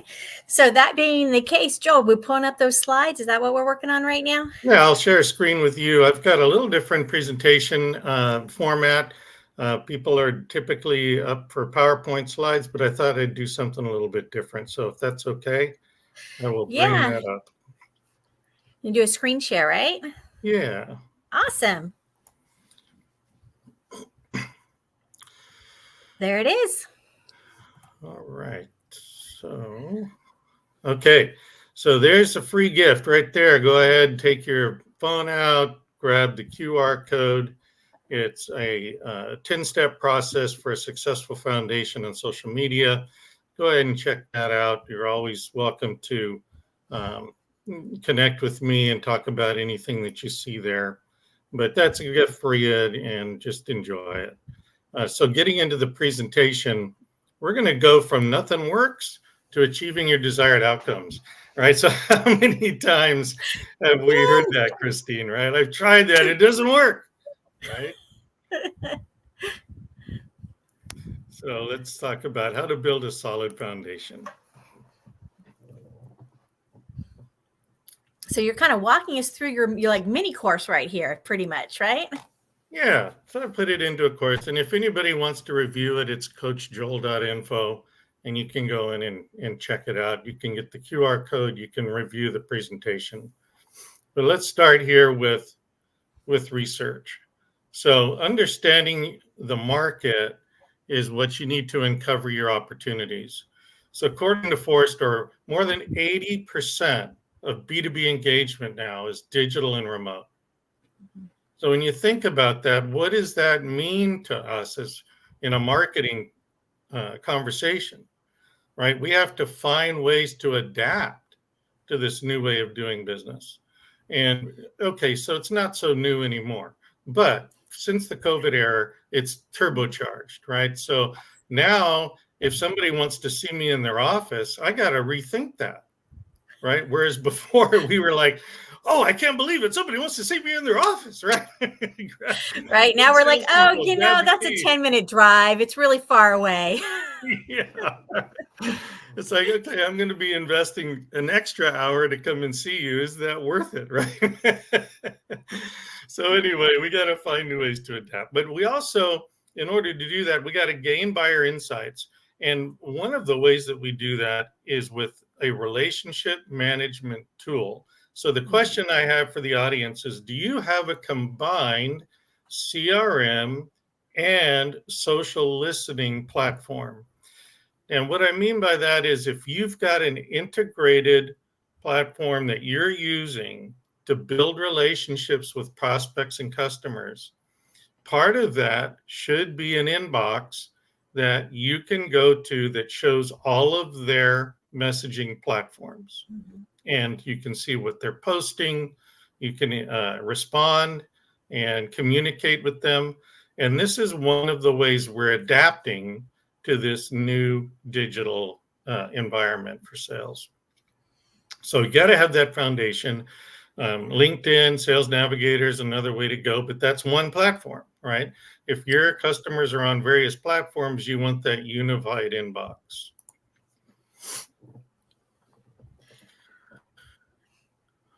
So let's talk now a little bit about prospecting, right? How do we attract people and deliver the right message at the right time on the right channel?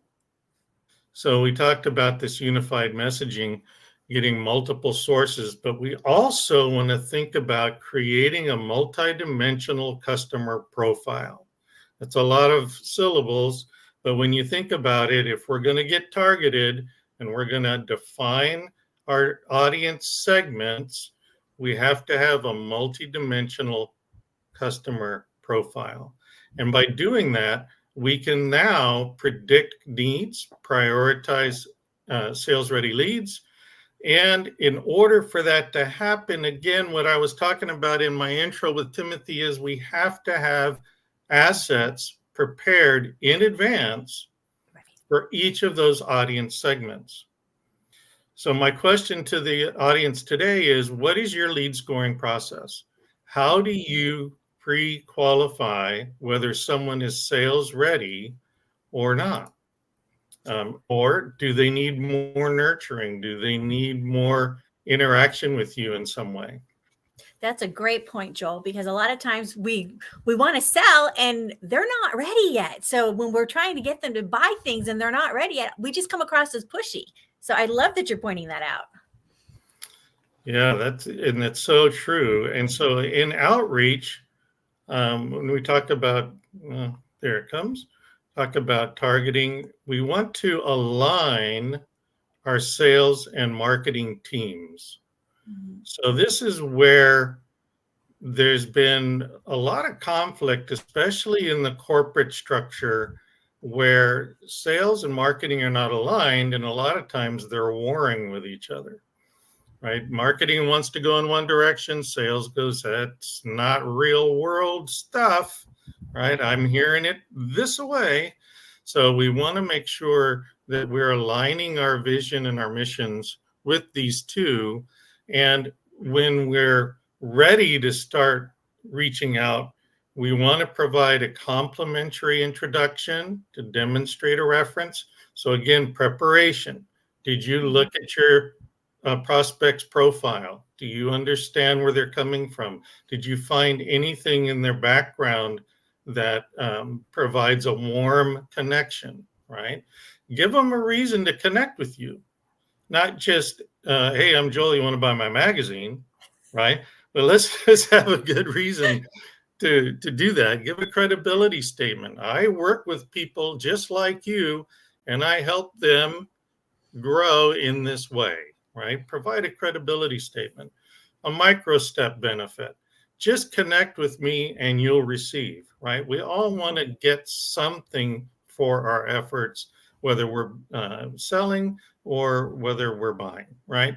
So you know the statement, people love to buy, people hate to be sold, right? So we want to make it easy for them to buy. So we need that nice, warm introduction. So question for you, how are you connecting your marketing strategy with your sales teams?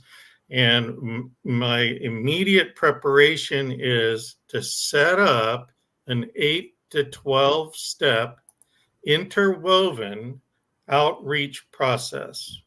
And what I mean by that is that there's sales and marketing that are working together in that 12-step process, right?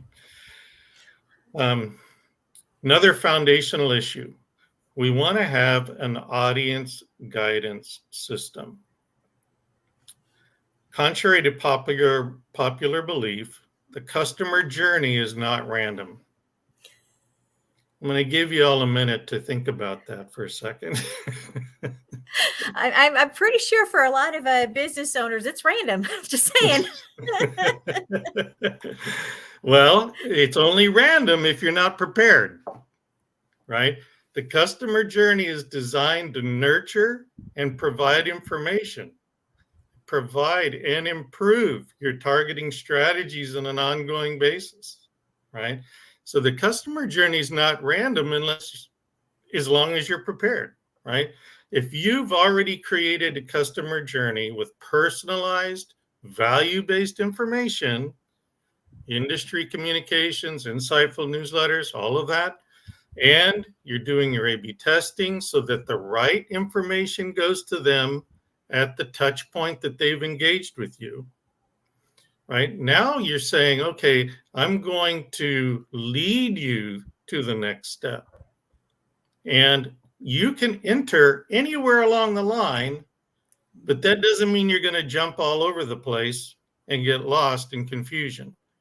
I'm only going to provide value-based information that's going to lead you to the next logical step, right? So my question for the audience today, put a little note in the chat. Rate yourself on a scale of 1 to 5 if you'd like. Do you have a clear communication strategy for each entry point, the midstream communication, and the exit point of your customer experience? So what happens when somebody leaves your customer journey, right? Do you have... That's a lot of systems right there.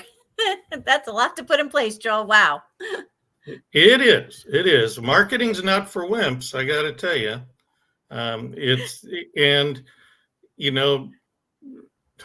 It's an interesting conversation because the barrier to entry of a marketer is very low.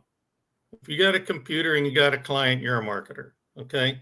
But if you do it properly and you're preparing properly, it takes some time to become professional. And this is where something like the Giver Marketing Network really supports entry-level marketers, because you have a team of seasoned professionals to support you and help you accelerate the learning curve. All right, so shameless plug there. Where do we begin? So we're going to structure integrations and attach all of our assets. Ooh, doggy. All right, again, another big statement there.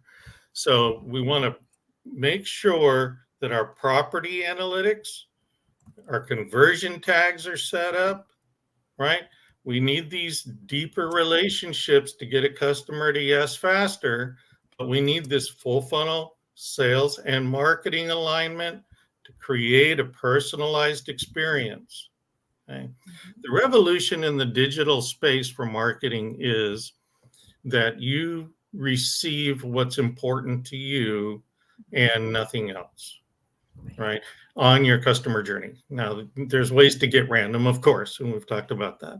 But the bottom line of it is we want to make sure that as we're structuring our integrations, that we're providing the right assets. You're going to hear me talk about this a lot today. And then we're going to integrate with human touch points. And if you've got a good CRM that allows you to structure workflows, you can set reminders so that the human touch points are injected in your sequencing.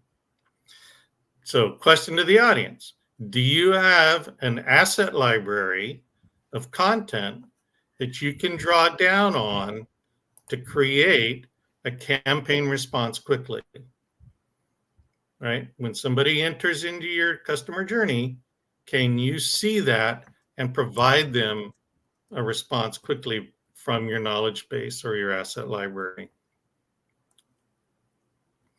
All right, so how do we start? So I've got to tell you, my mantra for any marketing program is no cold traffic dead ends. If you get into a marketing funnel, there should always be something that gives us data. I don't have to collect your email address, although that's a great way to do it. But I need some way to track and collect data from that traffic, especially if you're buying ads, right?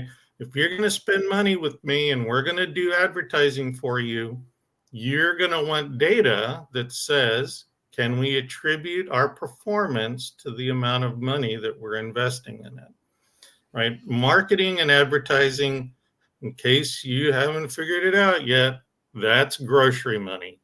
That's money coming right off the bottom line, right? If you don't spend it, you get to keep it. Okay. Exactly. And we hear a lot of talk about ROI, right? This is where that comes in, return on investment. So that's what that's all about, Joel.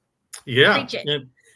In my redefinition of that is return on interaction, right? Because what we're really asking for is engagement, right? The marketing funnel is all about engagement. The sales funnel is all about revenue.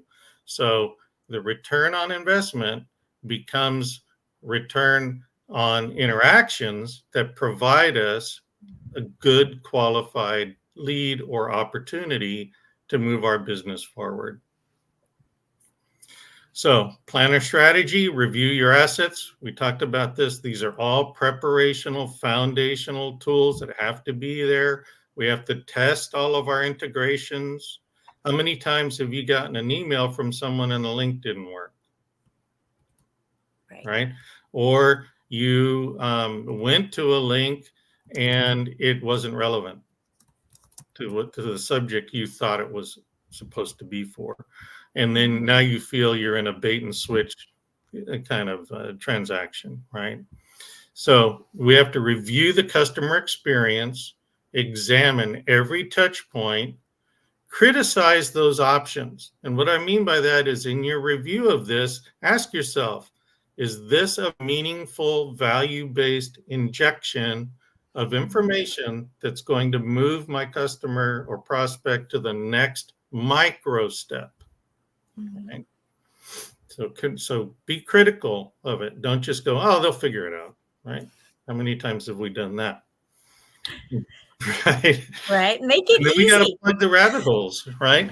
Clarify those micro steps, but the rabbit holes are, hey, I've got this idea, come to my website. They come to a website and now they have 15 things to click on, right? And now if they're interested enough to stick around, then they start on their own discovery.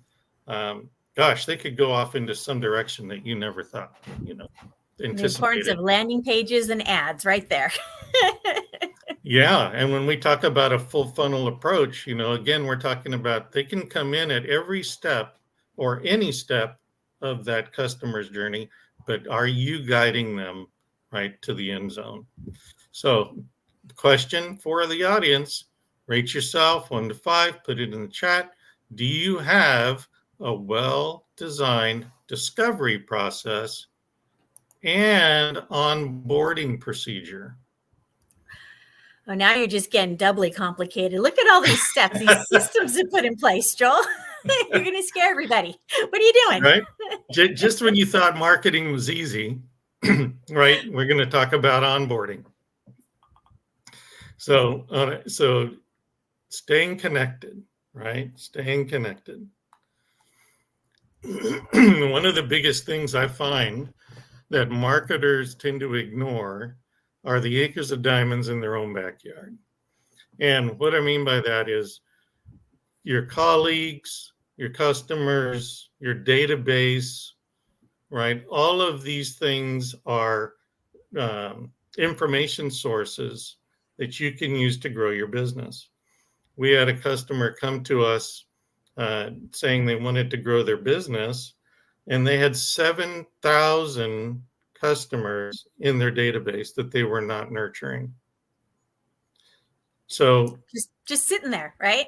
Just sitting there, right? People they've had a warm contact with or nurtured or sold something to in the past, right? But they were a one and done type of transactional business and weren't really nurturing their own database.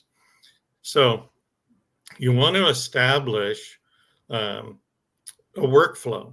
So if you have an intuitive mobile experience, you have optimized communications, you can save time, quick reference, get it back to the customer, right? But these workflows will enable your organization to capture any customer feedback, any buying experience, all of that data, and put it into a customer profile. So a question for the audience.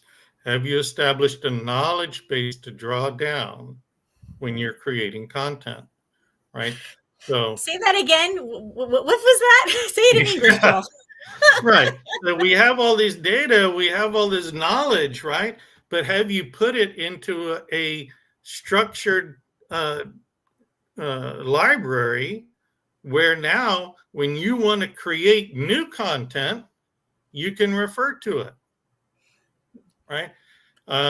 We've got wonderful tools with this new AI movement that's going on that allows you to say, read my website and provide me a post for LinkedIn about this subject, right?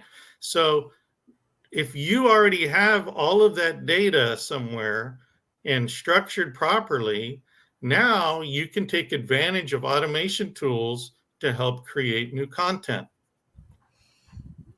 Same thing with, look at my customer list. What's the best action, or what's the most common action across these 200 contacts, right? Create segments. So right? What step are we on now? We had 10 steps we're going through. What step are we on now? Information overload at some point. Thank goodness you gave us the link so we can get in there and take another look at it, right? Yeah. So again, review this stuff. It's coachjoel.info. You can come in and check it out. I've got just 2 little things left. So one is, right, having insights with dashboards and signals. Again, foundational preparation, identifying opportunities for incremental growth, right? So all of your trigger words, and, we think of keywords and key phrases. Well, what about trigger words? Words that people are using in conversation with you that becomes a buying signal, right? Think about that and document those, right? So question to the audience, what's your post-sale activity for developing your current database revenue, right? What are you going to do after someone's engaged with you, right? We talked about CRMs and assets and integrating sales and marketing as teams, but more virtual sales interactions. You need a digital-first reference tool to signal whether your conversations are landing, whether they're meaningful, right? And I could spend, all afternoon just on that. On any one of these 10. Yeah, they're all, they're all something, right? Uh-oh, what happened to our page? Let's see. It's gone. Do we need any more? Do we have any more we need to look at? Did we wrap this up? Well, we'll talk about that. So if you want to go to freeideasession.com, you can join me in a free marketing 30-minute discussion where we can look at any aspect of your marketing that you want to talk about. And not only that, I'm buying the coffee.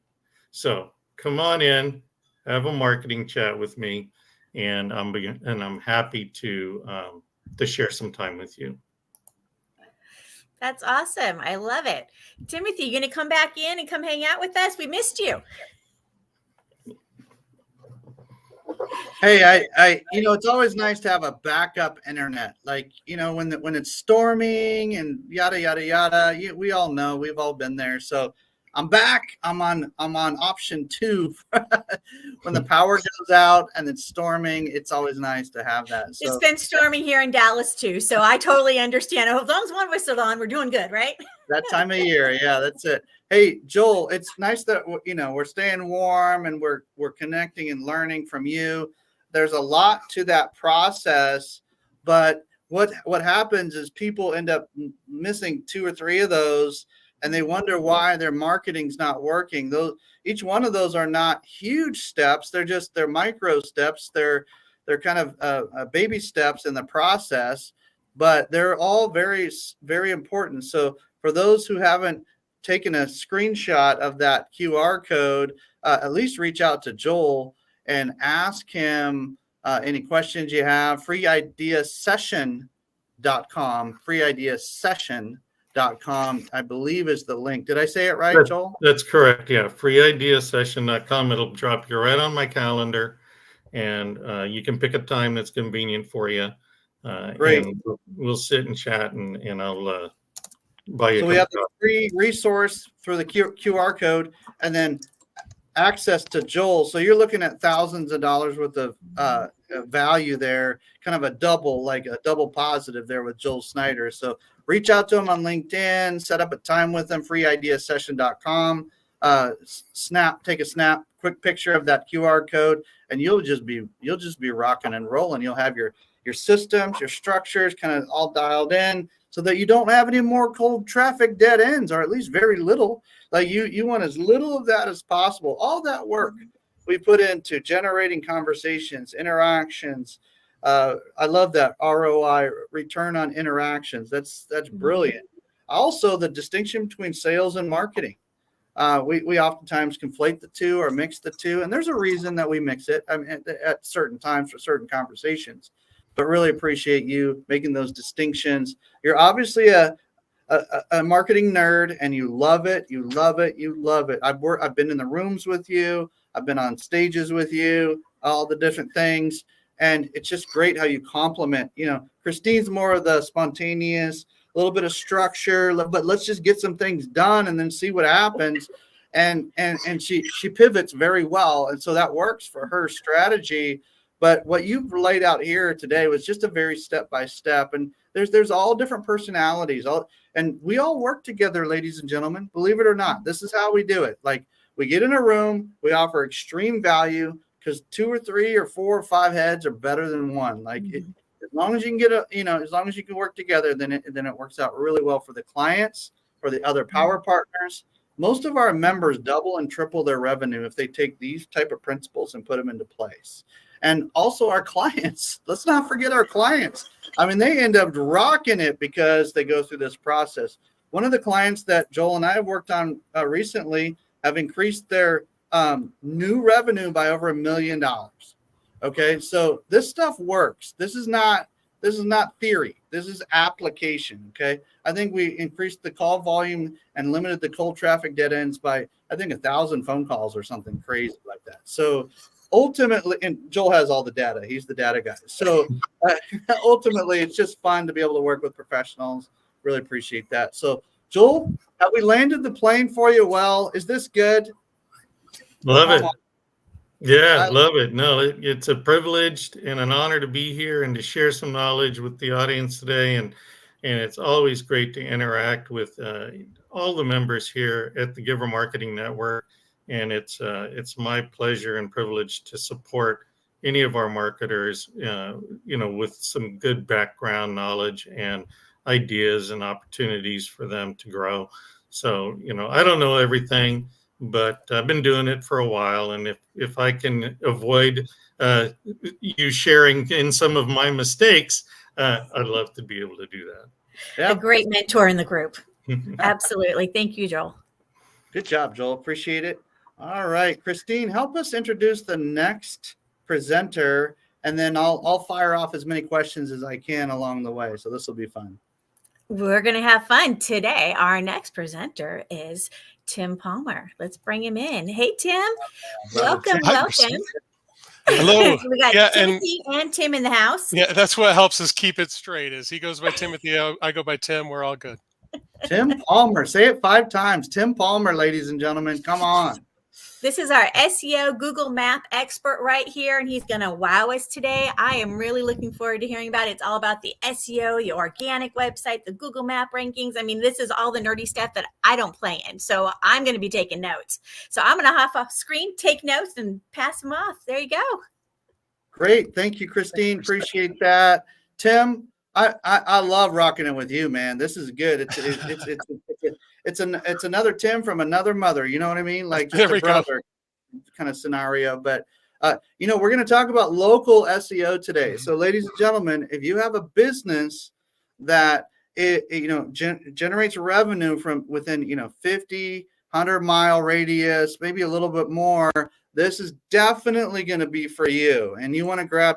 Now, the principles we're going to be talking about can be extended beyond local, but they are very much geared toward the local business that wants to light it up with their region. Okay, so pay close attention, but know that some of these principles can be applied in more extenuating circumstances beyond your local region as well. So for anybody who's listening, take really good notes. This is where you start generating massive amounts of revenue locally. This is how it works. There's no question about it that what Tim's about to talk to us about, this is a baseline, non-negotiable. You have to have this in today's modern era. You can't overlook this, otherwise you will be behind in your marketing strategy. So, okay.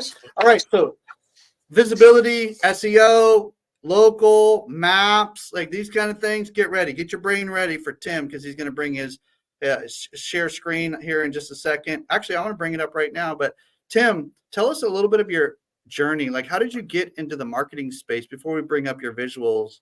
What's the story, man? How did you even get to do this?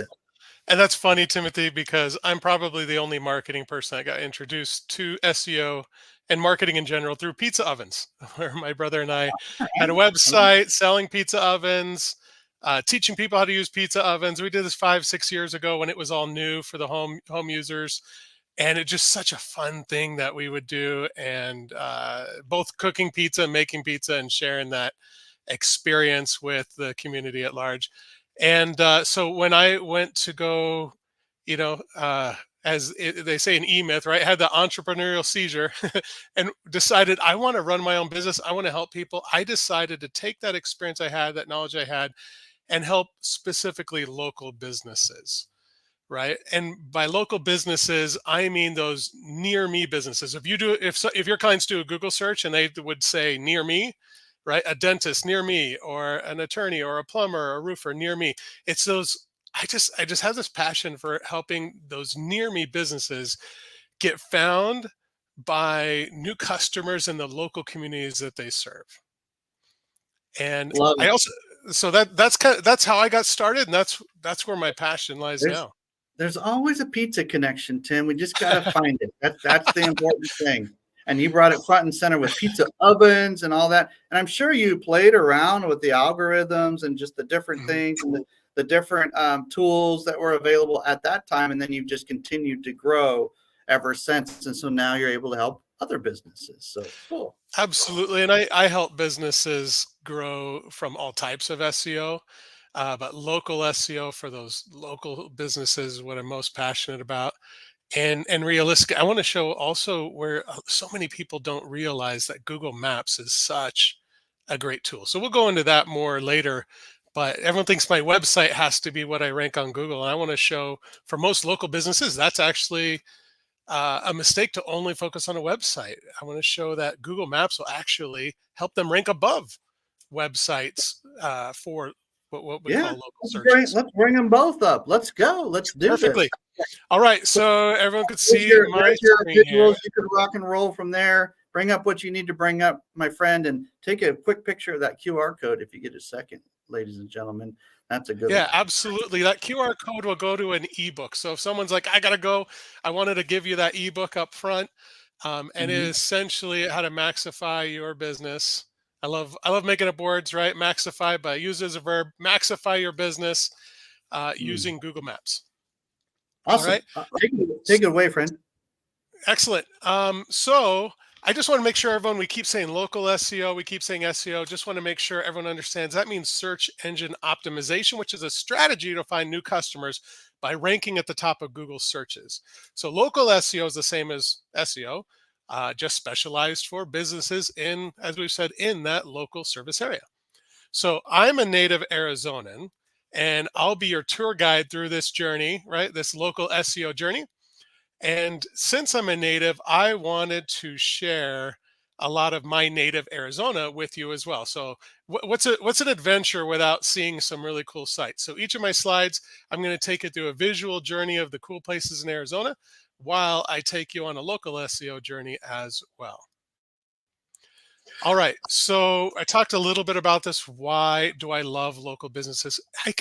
With local businesses, I can make such an incredible impact, not just on the businesses I serve, but on my community, their community at large.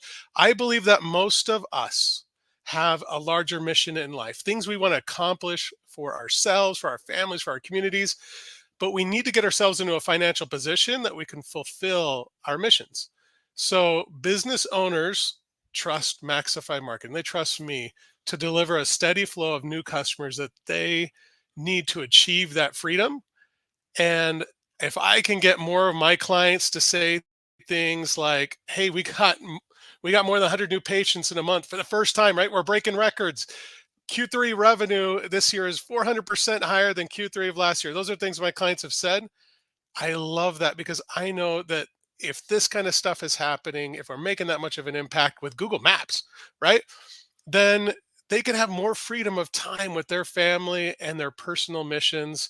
So to me, why focus on local business? Because it's the best way I feel. Helping local business just one way I can make this world a better place by helping them make those impacts in the world, their communities that they want. So that's my why. All right, so going in here, where are new customers coming from? So with local SEO, anytime you search for something that Google determines as a local business, they typically lay out the search results like this. Google puts ads at the top, right? Everyone's done a Google search before, right? This is nothing new, but just want to point out, if Google determines it's a local search, that you get your ads up at the top, and then scrolling down, what do you see next? It's usually not websites, right? It's Google Maps, and they call this the Google 3-pack, the top 3 for your area, right? So they give you the ads, then they give you that, and when you scroll down, that's where you get to the organic websites. And we call it organic simply because you don't have to pay Google to get to the top of the page. It's the bonus is you don't have to pay every time that a customer clicks like you do with ads. And also with maps, you don't pay per click either. So ads is the only place you pay per click. Getting on the Google Maps organic or the website organic, those are bonuses. So if we zoom out and we see everything, right? Paid ads are at the top. Usually Google local searches will have Google Maps listings, and then organic websites. So where a lot of people feel like, hey, if I want to rank at the top of Google, I have to focus exclusively on my website. It's actually faster, easier, and cheaper as far when it comes to time and cost. If you're working with an agency, it's easier to get to the top of the Google search on Google Maps. So that is why Google Maps is such a great strategy. And the question I get a lot, and I feel a lot when I work with these local businesses is, they don't feel like they can compete for leads online, right? The truth is Google doesn't care who you are. They don't care what your annual revenue is. They don't care how many employees you have. They don't care how big you are. Google rewards value. And ranking on Google is the reward. Right? So ranking on Google is a reward for creating valuable content that attracts clients to keep them using Google.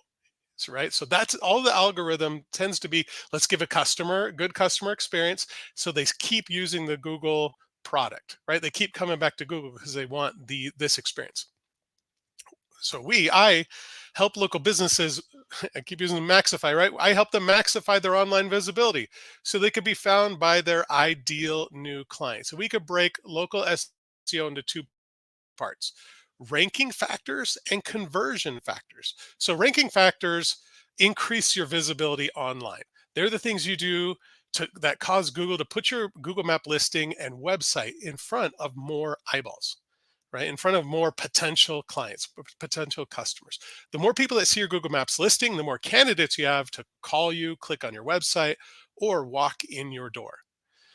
So conversion factors, on the other hand, those are what make you stand out. to those visitors, to the visitors of your Google business profile, of Google Maps, the ones that see on Google Maps. So what does it mean to stand out? This means that your ideal customers recognize you as the company they want to do business with. On this journey, we'll cover major ranking and conversion factors.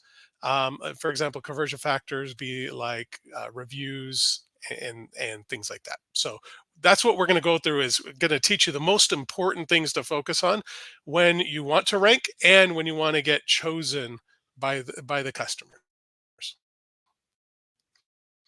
All right, so ranking factors, Google breaks these down into 3 different things: relevance, distance, and prominence. And it goes in that order, right? Relevance, how relevant are you to the topic, to the search topic? How far are you from where they are? And prominence, right? Are you a big deal, right? That's really what it goes down to. All right, so with each of these, I'm going to show you which of those 3 areas. This is a factor, right? So this is relevance.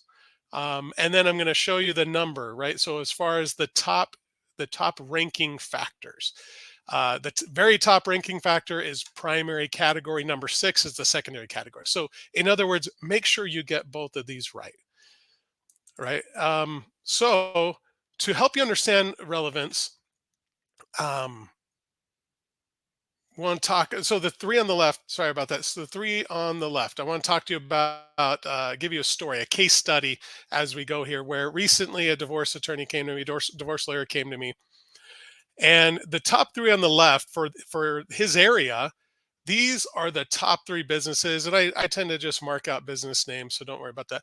But these are the top 3 businesses for their area. So if you did a Google search or a Google Maps search, these are the 3 that show up when you're in his area for that.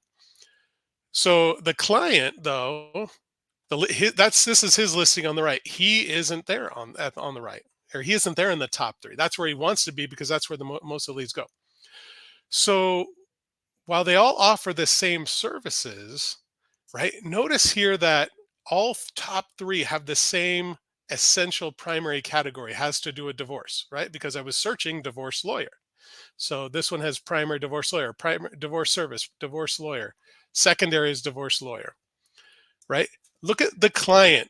As they came to me, they don't even have divorce lawyer as a category, not a primary category, which is the first one. They don't have as a secondary category. They're basically telling Google they don't do divorce law. So how are you going to be found for your primary category? The primary service they do is divorce law. Google doesn't even know that they do this. So why would Google rank them at the top? So that was one of the big things that we did to make sure we understood.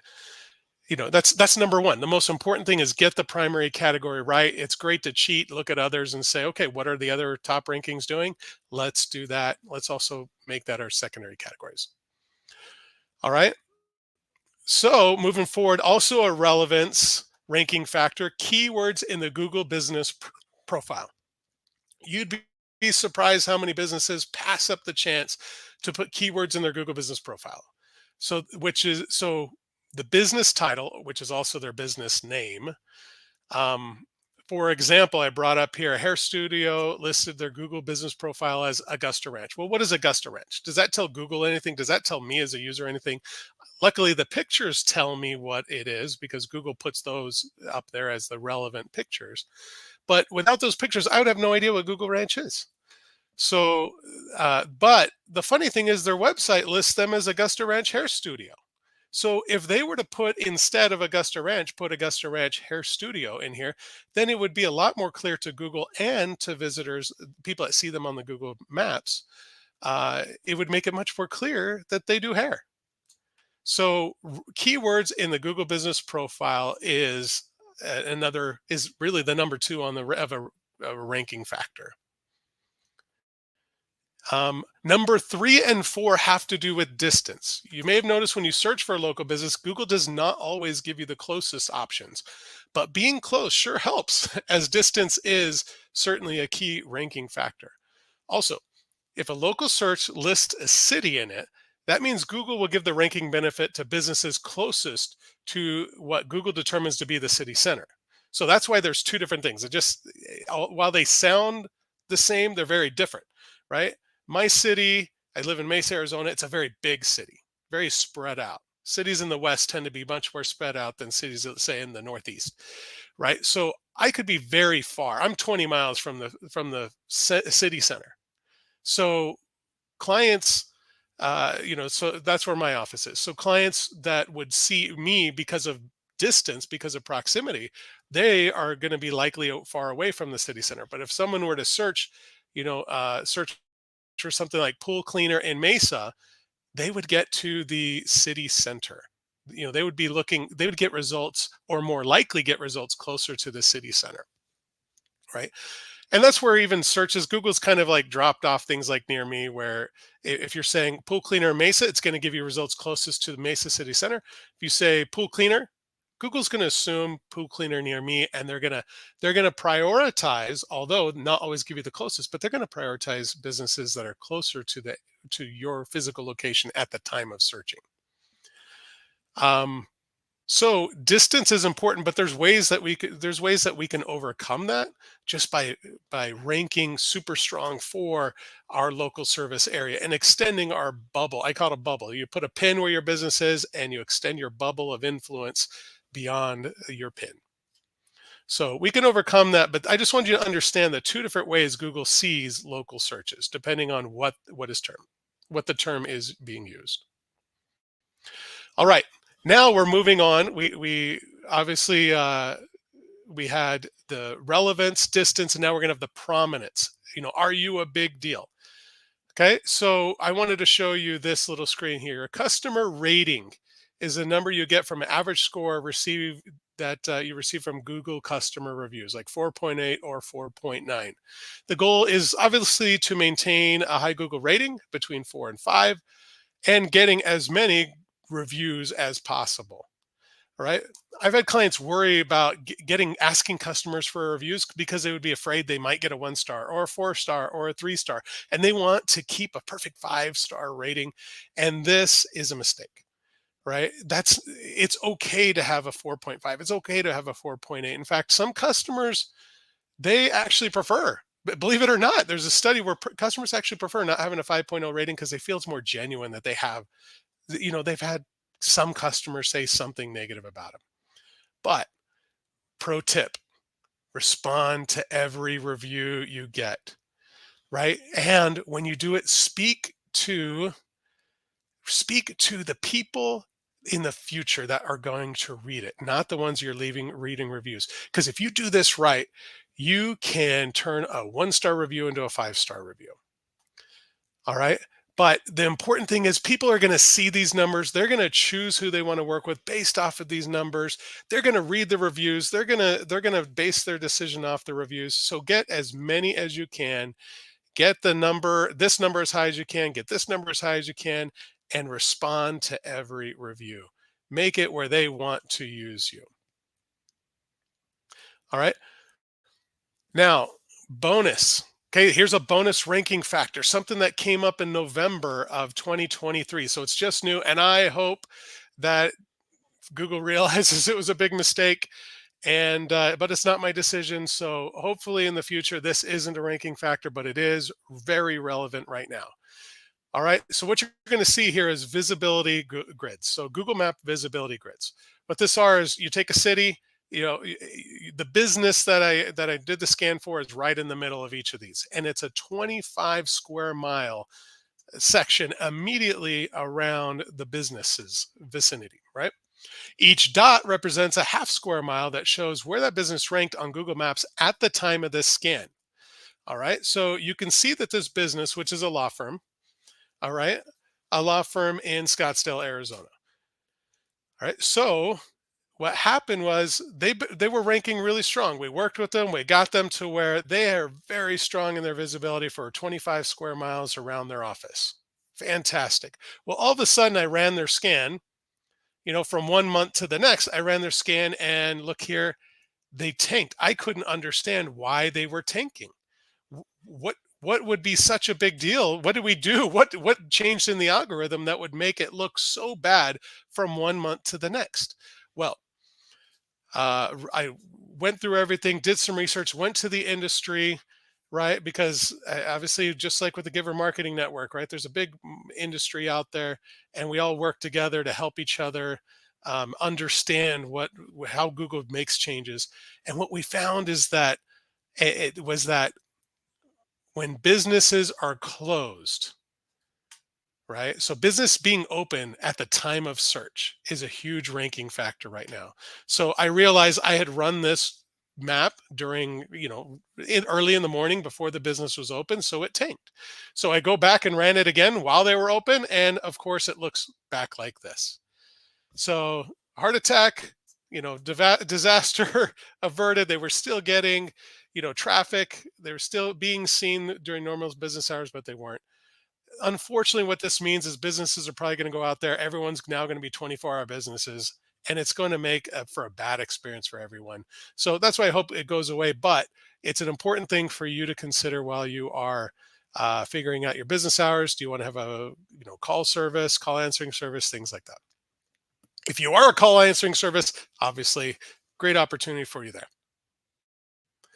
All right, another ranking factor, case study. I want to go through this quickly. Snow Family Dentistry, one of my clients. And so as far as it goes, so this is them here. But Maxify, they were a client. They were ranked 20, in the 20s, and they were at the bottom. They're outside of the top 10. What this does is it shows for that grid, for a grid, a 25-mile square grid like I showed, they weren't even showing up very frequently when we started. Within 60 days, they were the 4th highest dentist office in that grid. So they went from a nobody to a very high client. And my favorite part was they noticed that they were above 2 of who they believe are their biggest competitors. So obviously that makes me super happy as their marketer. And what it also meant, in that same time frame, they had 309% improved visibility from people that were searching with buyer intent, which means people that were searching dentist near me, right? Dental office, things like that. They had 309% better visibility in 60 days, right? Which meant more website clicks, more phone calls, more new patients. And realistically, it also corresponds with the same time where they hit record levels of new patients per month. No real surprise. So going quickly through here, there's also conversion factors. We talked about ranking factors. Well, conversion factors are the qualities that get customers to recognize you as the best fit company for them to do business with. All right. So funny thing is, we already talked about ratings and we already talked about reviews, right? But 3 of the top 10 rank or conversion factors are the same thing. So it's no surprise that if they're the top conversion factors, that's why Google made them some of the top ranking factors as well. So high numerical Google rankings, in other words, 4 to 5 stars, positive sentiment in the review text, plus how many of your reviews actually have text, or are they just someone gives you 5 stars and they run, right? They give you 1 star and they run, right? They don't say why. Right. But what's important is that you get as many of the reviews as possible that also have text. And then Google basically, right, they have their algorithm reads the text, sees that they have positive sentiment. All right. Using the same thing, right? So it's important we have 4.8, 4.9. We all will look at these numbers and say, you know what? I want to do business with this person over that person looking here. That's Google's goal. Right? That's Google's goal, right? This one is 4.8 with 58. This one's 4.9 with 2.3, right? So 2.3 thousand, right? 2,300. So a lot of people go simply, you know what? Look how many reviews they have. They're high enough. I'm just going to go for that. Some people would say whoever has the highest stars, I don't care if they only have 20 reviews, right? They have the highest star rating. I'm just going to go for them. Everybody looks at this different, right? 35 years in business, 30 years in business. Google actually showed one of the positive sentiment in review text, actually showed it here, doesn't show it down here. So there's all these things. Google puts whatever information they feel helps a customer, prospective customer, make a decision without going anywhere else. They want full conversion to happen from Google Maps, they don't even want you to have to go to a website to make a decision. So that's why Google Maps is so important, because that's where Google puts the information in front of prospective clients to make a decision just from here and do it. Go to the business, call, schedule an appointment, any of those things. All right. Another conversion factor, mobile-friendly, responsive website. Because when you do click on the website button from Google Maps, right, or from the Google Organic Website Ranking List, if you click on that and it takes your website several seconds to load, it's slow, or it looks really funny on a cell phone, these are factors that are going to turn people off. Google knows that, so they know what your website looks like from a cell phone ahead of time. They know if it's fast or slow, so they prioritize and they rank even higher on Google Maps and organic website rankings. They rank those things, those businesses that are faster and look better on a cell phone, right? And so we're able to turn websites where they have much better scoring. All right, websites have dedicated page for each service, because if you do go to a website, there are strategies, really great strategies, even in Google Maps, to have products and services that point directly to services pages. You want it to convert. Wherever they go, you want it to convert them. So there's a dental office, an attorney here, different things. You want to make sure that you have pages on your website that are dedicated to that. What have you done for me lately? Just understand here, I know we're running out of time. You have a million things that you can put on your Google business profile. Google rewards value. They want you to do stuff all the time. Think of Google Maps as a website or as a listing. Think of your Google Maps listing as a website, right? It's designed to convert customers, visitors to customers directly from your profile. You need to be doing one or more of these to your profile, updating them, adding them, anything like that every week. All right. And I had a landscaping company before. This is conversion, right? Before they were getting some traffic to their website, no conversion. Month 3 months in, they got 12, which was for them was huge, right? Requests for estimates from their website. They went from 0 to 12 in a very short time. And all of their traffic was coming from Google Maps. They were getting almost nothing from otherwise. All right. And I have a free gift for you. Maxify your business with Google Maps. The point is, you've got to get a consistent flow of new local customers. This is the website you can go to. The QR code will take you to the same thing. Go there, sign up, and just want to help as many businesses as I can achieve their dreams. Just like my wife and I on our 24th anniversary. This is the last Saturday, 3 days ago. And we spent our 24th anniversary with our mission, which is helping kids. And you can see a few of them here in the background. We shepherded them up a really tough hike, taught them some life lessons. That's what we want to do. We want to help youth grow up to be outstanding adults. And I want to help businesses fulfill their missions. And this is how I am helping them do it.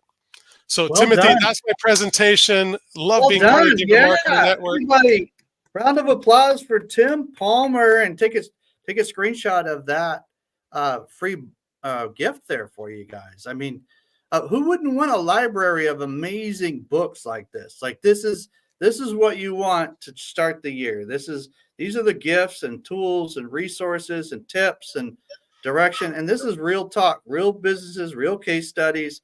This is not theory. This is not some course you bought on some random place that you hope works. This is actually working right now, like as we speak in real time. So really, really appreciate your thoroughness. People can go back through and watch that again. Whether you're watching this live or on the replay, watch it again, and this is something you haven't set up yet.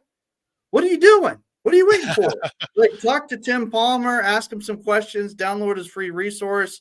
Journey.maxify.pro is a good place to start, and that'll get you where you need to go. Okay. It'll take you through everything we talked through today. Yeah, I love it. So you'll get a little refresher, kind of your own version of that.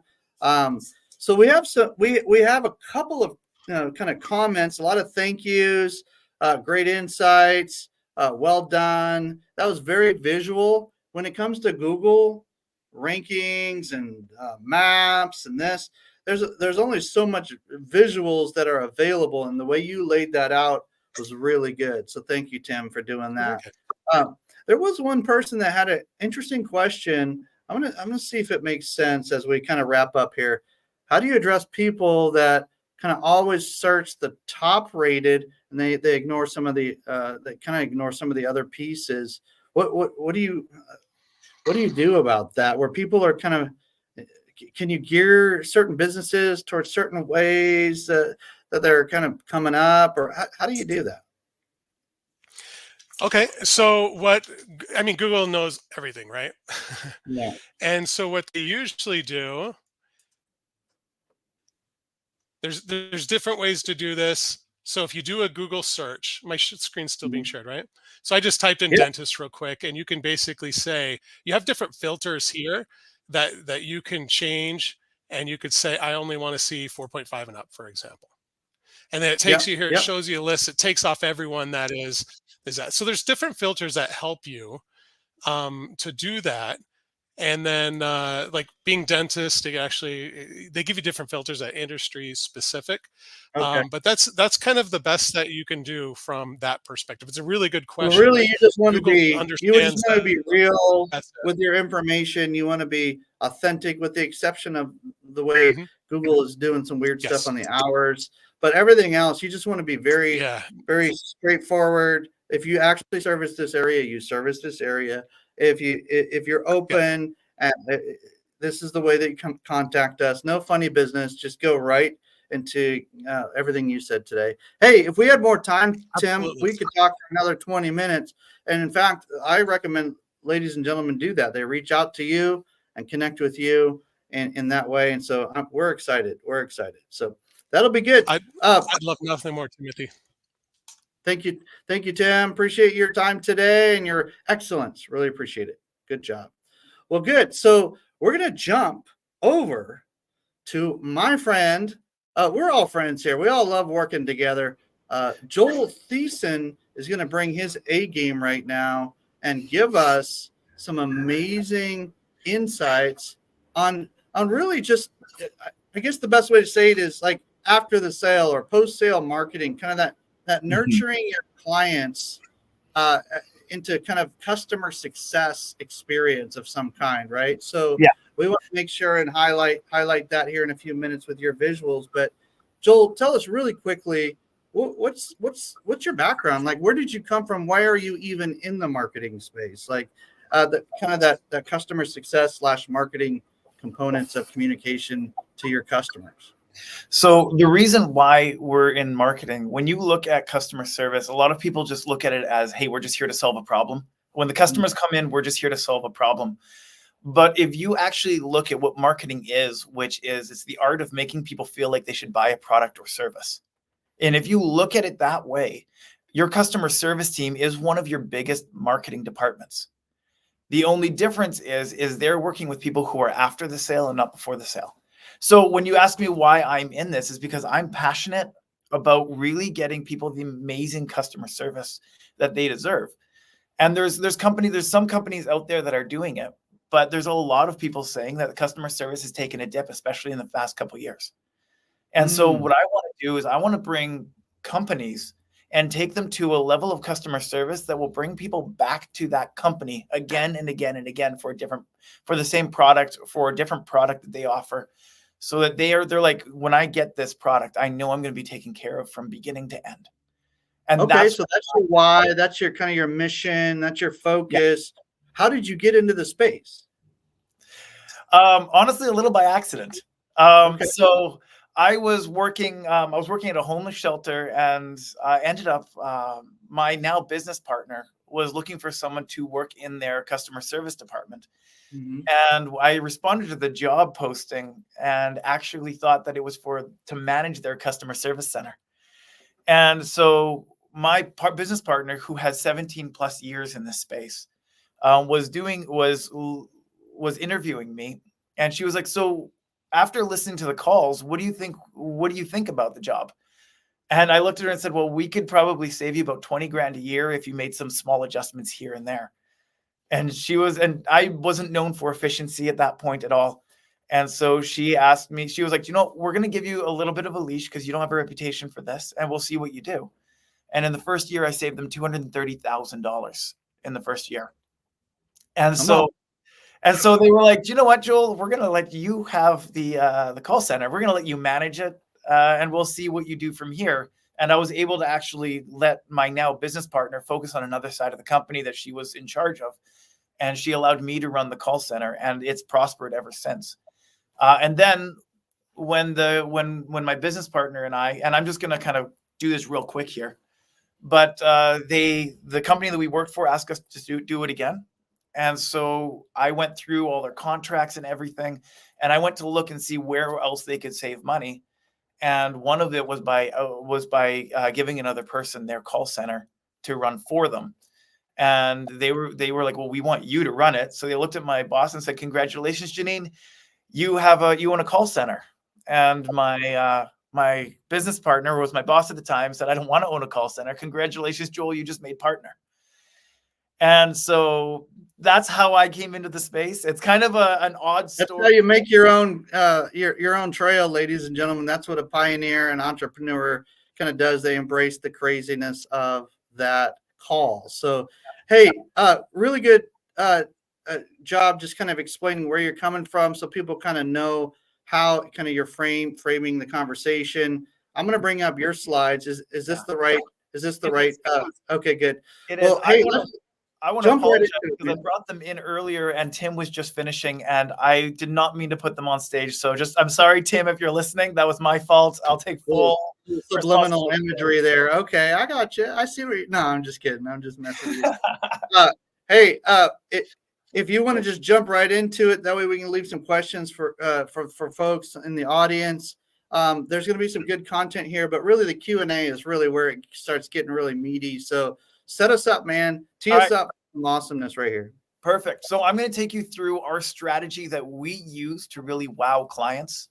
But the first thing is, in order to understand why I consider this marketing, like I said, you have to first look at what marketing is, because when you look at customer service, the customer service makes people feel like they matter and that they want to continue using the product that you have. And marketing itself is making people feel like they should buy your product already. And so when you put those together, it's a great success. It works really, really well. So I brought the customer experience up on screen here for you, because the first step is traditional marketing, which is like, hey, this is who we are and we have a product for you. Sales is when you come in and say, hey, I want to buy the product. And they're like, this is the greatest product in the world. And you're not going to regret this purchase.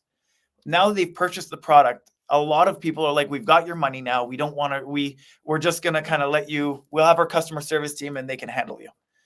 But when you do customer service properly, it actually continues the conversation from marketing to sales to customer service and really propels your word of mouth marketing, which I like to call cheap marketing, because it's just people talking about you. And so that's what we want to work for, is that third step of the customer experience to really explode your business. So I brought up a Apple here, and most everyone, this is an iconic logo. Everybody knows it. But I want to bring up for a reason, because in the last 6 months, I think it was actually more 3, but in the last 6 months, I have purchased 3 Apple products, which means I've spent a lot more money than I probably should have for computer products. But there's a reason why. When I looked into it, because I haven't seen an Apple commercial in years, and all I've really had was an iPhone up until this point. But I returned because when I see them online, I love how they make me feel. When I walk into the store, I love the feeling of their stores. It's clean, it's nice. People know what they're talking about. When I hold the product in my hand, it is a quality product. And this is all marketing and sales in a traditional sense. But the other reason I go to Apple is because when there is an issue and I go to their customer service, I know that it gets fixed. And that's when they fix it, it's a really, really good job that they do it. And that's important to me, obviously, because I love customer service. I want to go somewhere where I'm being treated well. And so this is the idea of now I am the case in point here, where I'm actually going back to Apple because of how they treated me in customer service. So one of the ways that customer service is, we want to build customer retention, and it is done through an exceptional follow through. My team and I, we want to continue that conversation, as I said prior, and making the conversation so great that it just, your business becomes easy for the second sale. All right. Like I used to do door-to-door sales in Toronto, and it was midwinter. It's not great. It's really cold. And what we came across is in the wintertime, it was so much easier to sell because people would have that sympathy sale where it's like, hey, I feel sorry for you having to walk around in -40. So we're gonna buy from you. But even that, when someone had a bad experience with the product, there was no way that we could sell the product. And so what we want to do is we want to make sure that that doesn't happen. So let's walk you through a simple customer service strategy from when the customer calls to the end, and really show you what that looks like. All right. So the first one is, as usual, this is the first couple are going to become it's going to be easy for you because most people do it. All right. And the first one is making sure you listen to the client. So when a customer calls in and the customer service agent answers, they need to be able to hear and understand the client. All right. If that doesn't happen, you've lost right there. All right. But when you get a great customer service agent, they will use whatever they have at their personal disposal to listen for a connection point with your customer and then create a friendship with your customer. So it's not a customer service agent talking to a customer, but a friend talking to a friend. And when you can make that is the first step to actually bringing your customers back around for word of mouth marketing. All right. And then when it becomes super easy that way, the agent then listens to the problem. And it isn't just listening to the customer's words, but looking at what the core issue is and solving that instead of the thing that the customer actually came to talk about. All right. Your client may be asking for a refund, but what they're actually saying is, I'm not happy with the service or I'm not happy with the product. And your agent should be able to actually help them out with the product and service so that the refund is no longer necessary. And even if it is, they're happy and they're great to do it. And that's part of solving the customer's issue.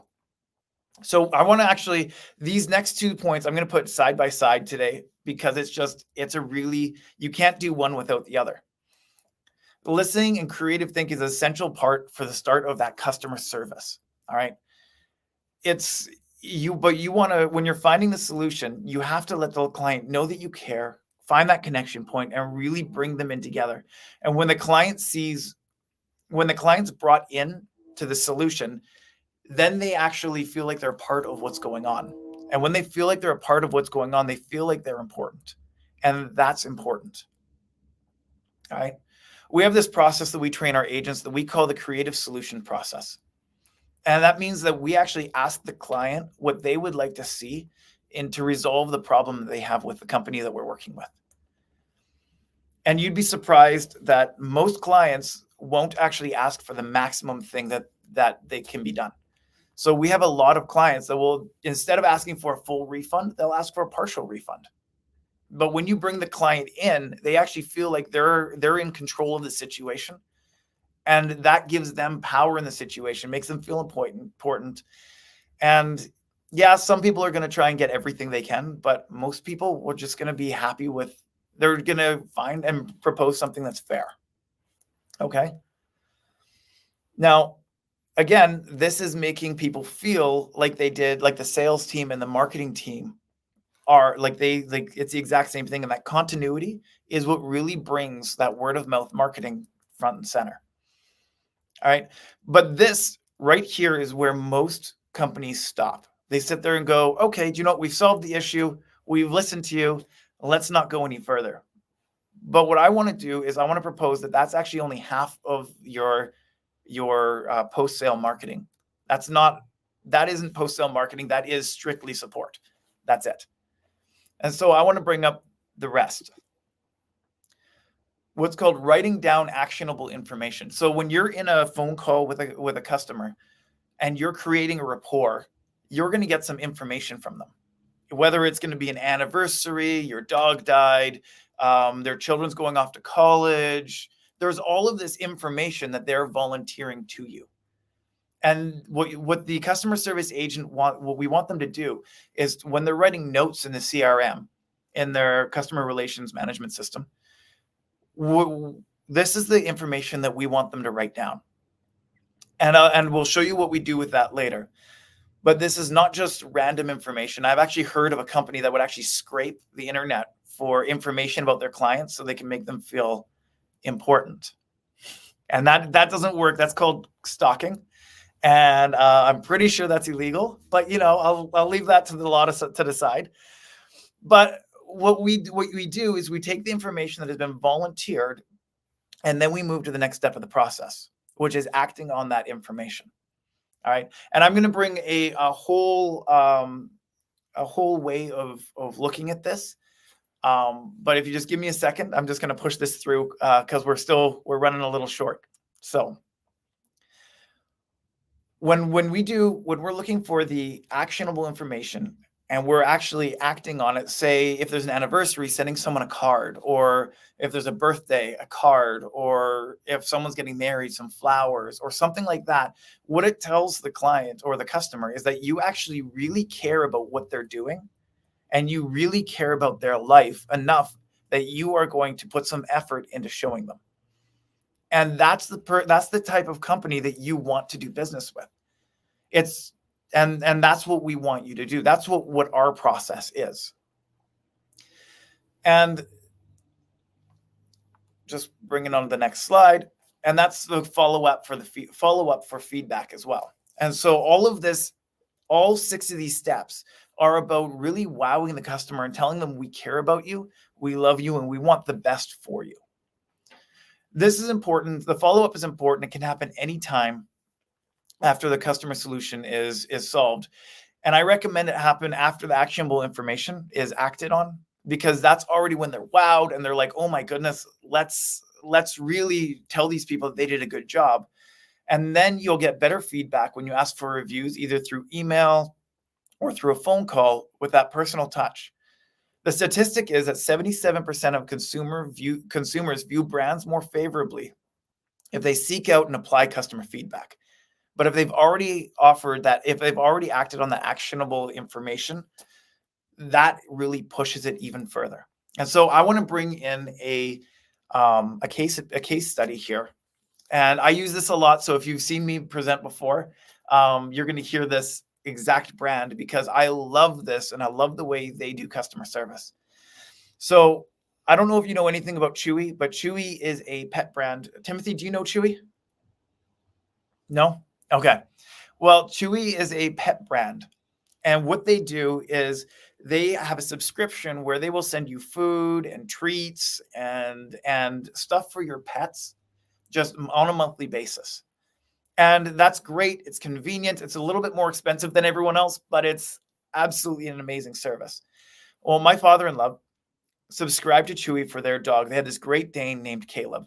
And he was a great, absolutely amazing dog, but they would get dog food sent every month to their door on a regular basis because the dog had an appetite and could probably eat half of the house if he wanted to. And so they would get special treats for him. But a couple months, about a year ago, Caleb died. The dog died, and the next day, Chewy's supply of dog food showed up at their door. And my father-in-law called Chewy, and this great person answered the phone, involved him in the solution. And really, when my father-in-law was like, I don't know what to do with this dog food, can we return it? Their solution was to give the dog food to a dog shelter, to an animal shelter, to donate it to them. They would refund him completely. And that was their solution. And that was a great solution right from the get-go. But then they took it that one step further with the actionable information. A couple of days later, about 4 or 5 days later, they received a card in the mail and a bouquet of flowers that said, "Hey, we're so sorry to hear about Caleb. And we just want you to know from me and from us and the Chewy team that we appreciate you. And we just hope our condolences in this time." Something to that effect. Now, what do you think my father-in-law did with that? Well, He absolutely loved it. And where do you think he's going to go when he gets another pet? He's going to go back to Chewy because of what Chewy had done and how they worked with my father-in-law. And so when you look at this as an example, you sit there and go, there is a standard of customer service where we're at right now in the world. And it basically says, come on in and we're going to solve your problem. We're going to shoo you out the door and we're going to try and get this call over as fast as possible. But every time that a customer calls, it's an opportunity for you to bring in a relationship. Joel, your point with Apple and with Chewy are very, very inspiring. They say that the healthiest brands are the ones where people talk really well about you when you're not in the room. And Chewy just got a free commercial today. Apple just got a free commercial today. And it was well done. And when people talk about you on other broadcasts or mention your name, when folks mention your company name, Legacy, or something on a broadcast and start raving about even just your name, like Joel Thiessen, like that's a privilege to be able to handle that kind of brand. And so with that, I want to help us fast forward to the gift that you're going to offer our audience and open up for some questions. Oh, there you go. Come on. Look at this. So we got a trifecta of awesomeness. This is like the Trinity of goodness. Yeah, I wanted to offer everyone our free ebook, which is basically how we built our customer service team. And it's just it's just pages on that and how to build your customer service team. I believe it's easy to follow. If you're looking to build a customer service team, it's a great standard to sit by. All right. The second one is if you want to meet with me and just have a conversation about your customer service team, I'm happy to do that. And we don't charge for that. We just want we want great customer service. That's what we want. And the third one is our website. If you want to take a look at that, and it's there too. I'll just leave it at that.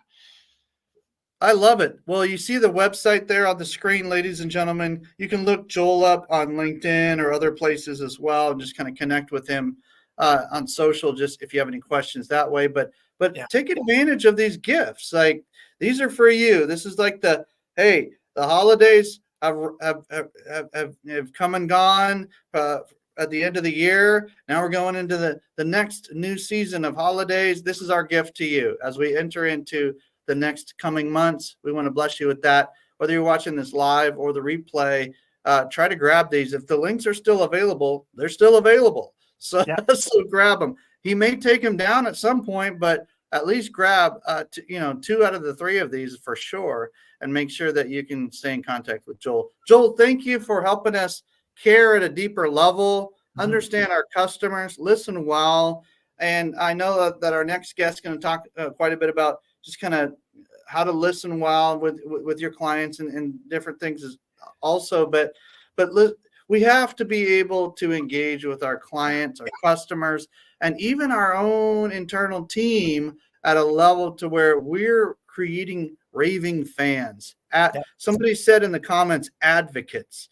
And so if there's any questions you have for Joel, please, there's some fun examples that Rich Melheim was bringing up about Scandinavian Airlines. Used to have certain policies, and they kind of shifted things up. And so it's super interesting when people can kind of, here, I'll even show this example. Yeah. So Scandinavian Airlines used to have a policy of course up. How did he say it? Court, mess up, fess up, dress up. Yeah. Wondering that what he suggests when your company actually messed up, turn them into customers for life. How do we turn these customers into life when we mess up, man? I mean, I thought that was an interesting question. This is what I love, and I'm going to try and make this really short because I actually talk about this a lot over LinkedIn. But when the company really messes up, you have this opportunity to actually bring someone in for life. It's what he's talking about. When 2 people go through a relationship struggle, all right, they have 2 options. Either they bond together and they create this really strong relationship, or they never talk to each other again. Mm. All right. And that is what your customer service team is supposed to manage. So when you if your team screws up and you say, yeah, do you know what? We screwed that one up. We're really sorry, but let's help make it right. And these are some solutions that I have for you. And that's generally what we teach our team. It's like, even if we're not the ones that really screwed that up, we're going to take advantage of that situation, because that's, even if we take advantage of it and say, yeah, we screwed it up, but we want to make it right. Or maybe it even wasn't our screw up, but we want to make it right. It creates customers for life. But if you sit there and say, you know what, that's not our problem, we didn't do that, then what it does is it actually pushes a distance between you and your customers. So perfection is really an aim. It's not realistic to think that perfection is going to happen all the time. So it's just a matter, if I'm hearing you right, and Rich, and actually Rich brought up the question with again here with a little bit of a different grammar. I think he checked his grammar on that one. But ultimately, when it comes to making sure that you have a protocol in place to handle when you mess up, don't pretend like it doesn't happen. Just and turn it lemons into a lemonade, right? Like, exactly. Let's turn this into something special, that where people start raving about you. Like, hey, I had an issue with this product.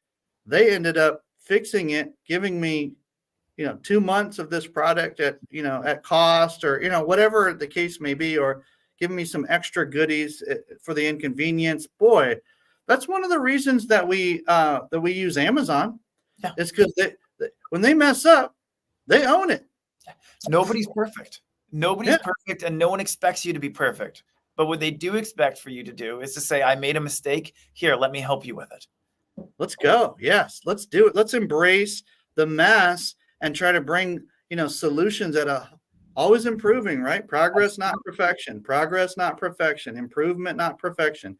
I love that. Well, good. We're going to jump over to our next guest, Joel, but thank you. Round of applause for Joel. Reach out to Joel for sure. Connect with him. And in just a few minutes, we're going to be, I'm going to just do a little reminder here. In just a few, in about an hour, less than an hour, we're going to be jumping into our networking time. It's kind of a special experience that if you go to givermarketing.com/connect, you'll be registered, you'll be allowed in the room, and we'll be able to connect with you on a very special Zoom room that we've dedicated just for networking. We have the networking diva in the house. She's going to help us facilitate that. We're going to have a lot of fun with Christine Dean and the gang and a bunch of others. That if you want to get to know some more of the speakers, some more of the audience, some more folks who are kind of staying active with the broadcast today, this is the time to do it. And this is the place to do it. givermarketing.com/connect will get you in that kind of VIP room, if you will. Okay. All right. With that being said, brother Adam, how are you doing today? I'm excited to jump in with you. Hey man, it is good to see you. Timothy, how are you doing? Hey, really good, really good. We're going to be talking about the power of a book. Like, how can a book contribute to branding for your business, and bring kind of that lifetime value, and really you've kind of put a number on a minimum of 10K value you can bring if you leverage a book properly, right? So right. Tell me a little bit about your, I know you personally, and we, a lot of us know each other personally in our growing network and of almost 100 members. But what about your story, Adam? Tell the audience, like, where did you come from? Like, multiple, book author and all these things. Like, I know it, but tell everybody else, how did you get into this space? Yeah, sometimes I wonder where I came from too. Another planet. So I got into leadership coaching back in 2007. So I was doing that, and then got interested in publishing my own novel, and published my first novel in 2012. And so those two things were just a big part of my life all the way through. And then when I met you, probably during the COVID year, or maybe shortly after that, I think it was during 2020, we got to know each other for a while. And then you said, hey, could we write a book together? Which audience, like wait for that one, because it's going to be awesome when we finally launch this thing. It is basically written and ready to go. We just, you got to have a good launch. So you and I were working on this novel together, novella, a business book thing. It's kind of a mashup of like a fun story plus great giver marketing principles. And through the course of that, it bumped into Julie Ballard, who said, hey, really love this manuscript, the work that you're doing on. We weren't even done with the book yet. And she said, do you think you could do some ghostwriting? Sure, I'd like to give that a try. So I sort of tripped backwards into ghostwriting and did a few projects for Julie. And then I fell down the rabbit hole of becoming the CEO of the company that Julie founded, which is Victory Vision Publishing. And we are, entering in I'm starting my second year right now as the CEO of Victory Vision, and really passionate about great books. I think ever since I was 3 years old, I was reading and loved a good book, still love a good book. I'm working at decreasing the Netflix time and increasing my reading time in the evening. Because it's actually so much more enriching, really. Come on. But yeah, that's kind of where I came from. You're a reader, you're a writer, and you're an entrepreneur with a leadership edge. I love that. So yeah, thanks for kind of sharing the backstory, because so we know who we're listening to here. Should I bring up the visuals? Do you want to jump right in, Adam? Yeah, we can jump right in. Sure. All right. Yeah, give us the slideshow version of that, and I think we are good to go. Yeah, so there's the it looks like I don't have the presentation up on full screen. I wasn't sure how to do that. Yeah, just click on slideshow up at the top and you'll be good to go.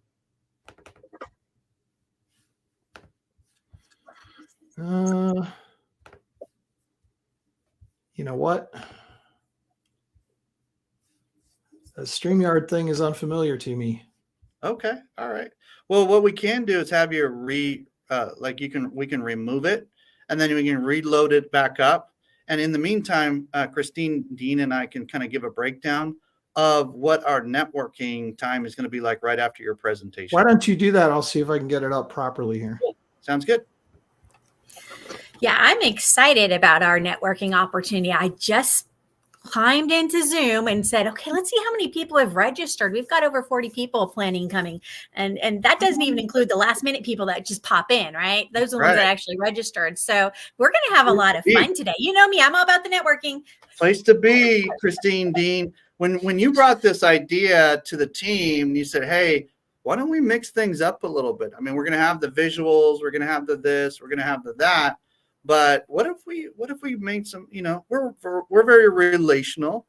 We're a group that really loves to connect. So we got the folks that are in now, but if they want to still jump in kind of before we rock and roll in the next 30, 40 minutes, you want to do it now.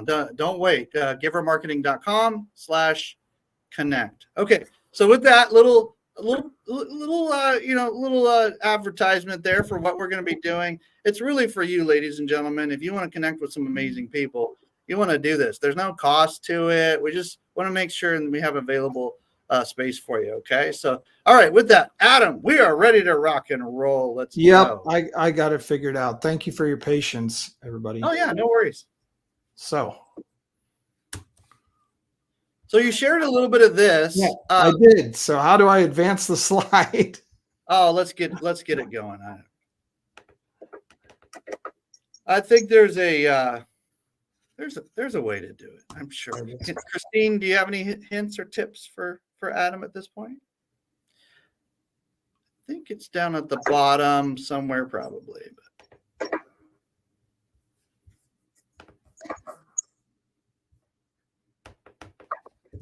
Clicking all the normal buttons. Ah, man, I'm sorry, Adam. I know how that feeling is, and you're handling it. You know what? If it's okay with you, we're just gonna go without screen share because I can talk about this thing. Oh, here it is. No problem. Found it. We got it. Oh, all right. Thank you. Thank you very much. Okay, so just a quick word about kind of where I come from. A lot of different kinds of books. Mhm. And one thing I hope that you'll take note of here is that I'm passionate about the quality of a cover. More and more books I don't know how many books will be published on Amazon this year, but it will probably be more than any year previously. Mhm. So if you want attention on your book, you have to have a good look.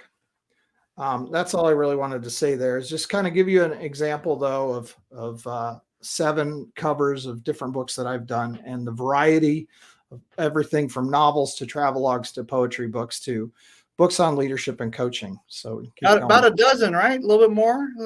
16 now, I think. That I didn't Dang, have okay. enough room for all of them on the slide. All right, let's have a conversation here. What do we got going? Right. So I want to talk a little bit. The whole point is to talk about branding, and you're not putting your stamp on a cow anymore. But I always love to play with words and think about, where does the idea of branding come from? So when we so when we look at that, let's take a look at the next one here. Timothy, you shared this great branding definition with me, so we can keep moving there. The sum total of how your work is experienced in the marketplace. If that's what brand means, then branding is the exercise of expressing that experience for other people who have not yet experienced it. So how do you do that? You put your stamp on an idea and you share the impact that it's had. Love it. A little credit. Michelle Van Otten was the Thank one you. that originally formed that that kind of running definition. Really, really good. I may not have quoted it perfectly, but that's the general idea. So when you're putting your stamp on an idea, does it have to be your own idea? Actually, it doesn't. It may be a variation on an idea. So oftentimes they say there's 3 different ways to present yourself. You're either the first person to ever do something, you're the best person to ever do it, or you have to bring an articulate, unique perspective. Those are your 3 options. So why is write that down, ladies and gentlemen? That's really good. Can you say that one time? Why is Mr. Armstrong on here? Well, he's the first person to land on the moon. If he wrote a book, you would read the book because he was the first person to step foot on the moon. Right. So why is Usain Bolt on here? Because he's so much better than everyone else. He can win while he's slowing down. Like a Bolt or a Michael Phelps or, different athletes. And okay, I got you. They're just the best. Now, I decided to include Kurt Vonnegut's Slaughterhouse-Five on here, which is a novel that Kurt wrote that is often included in high school curricula now.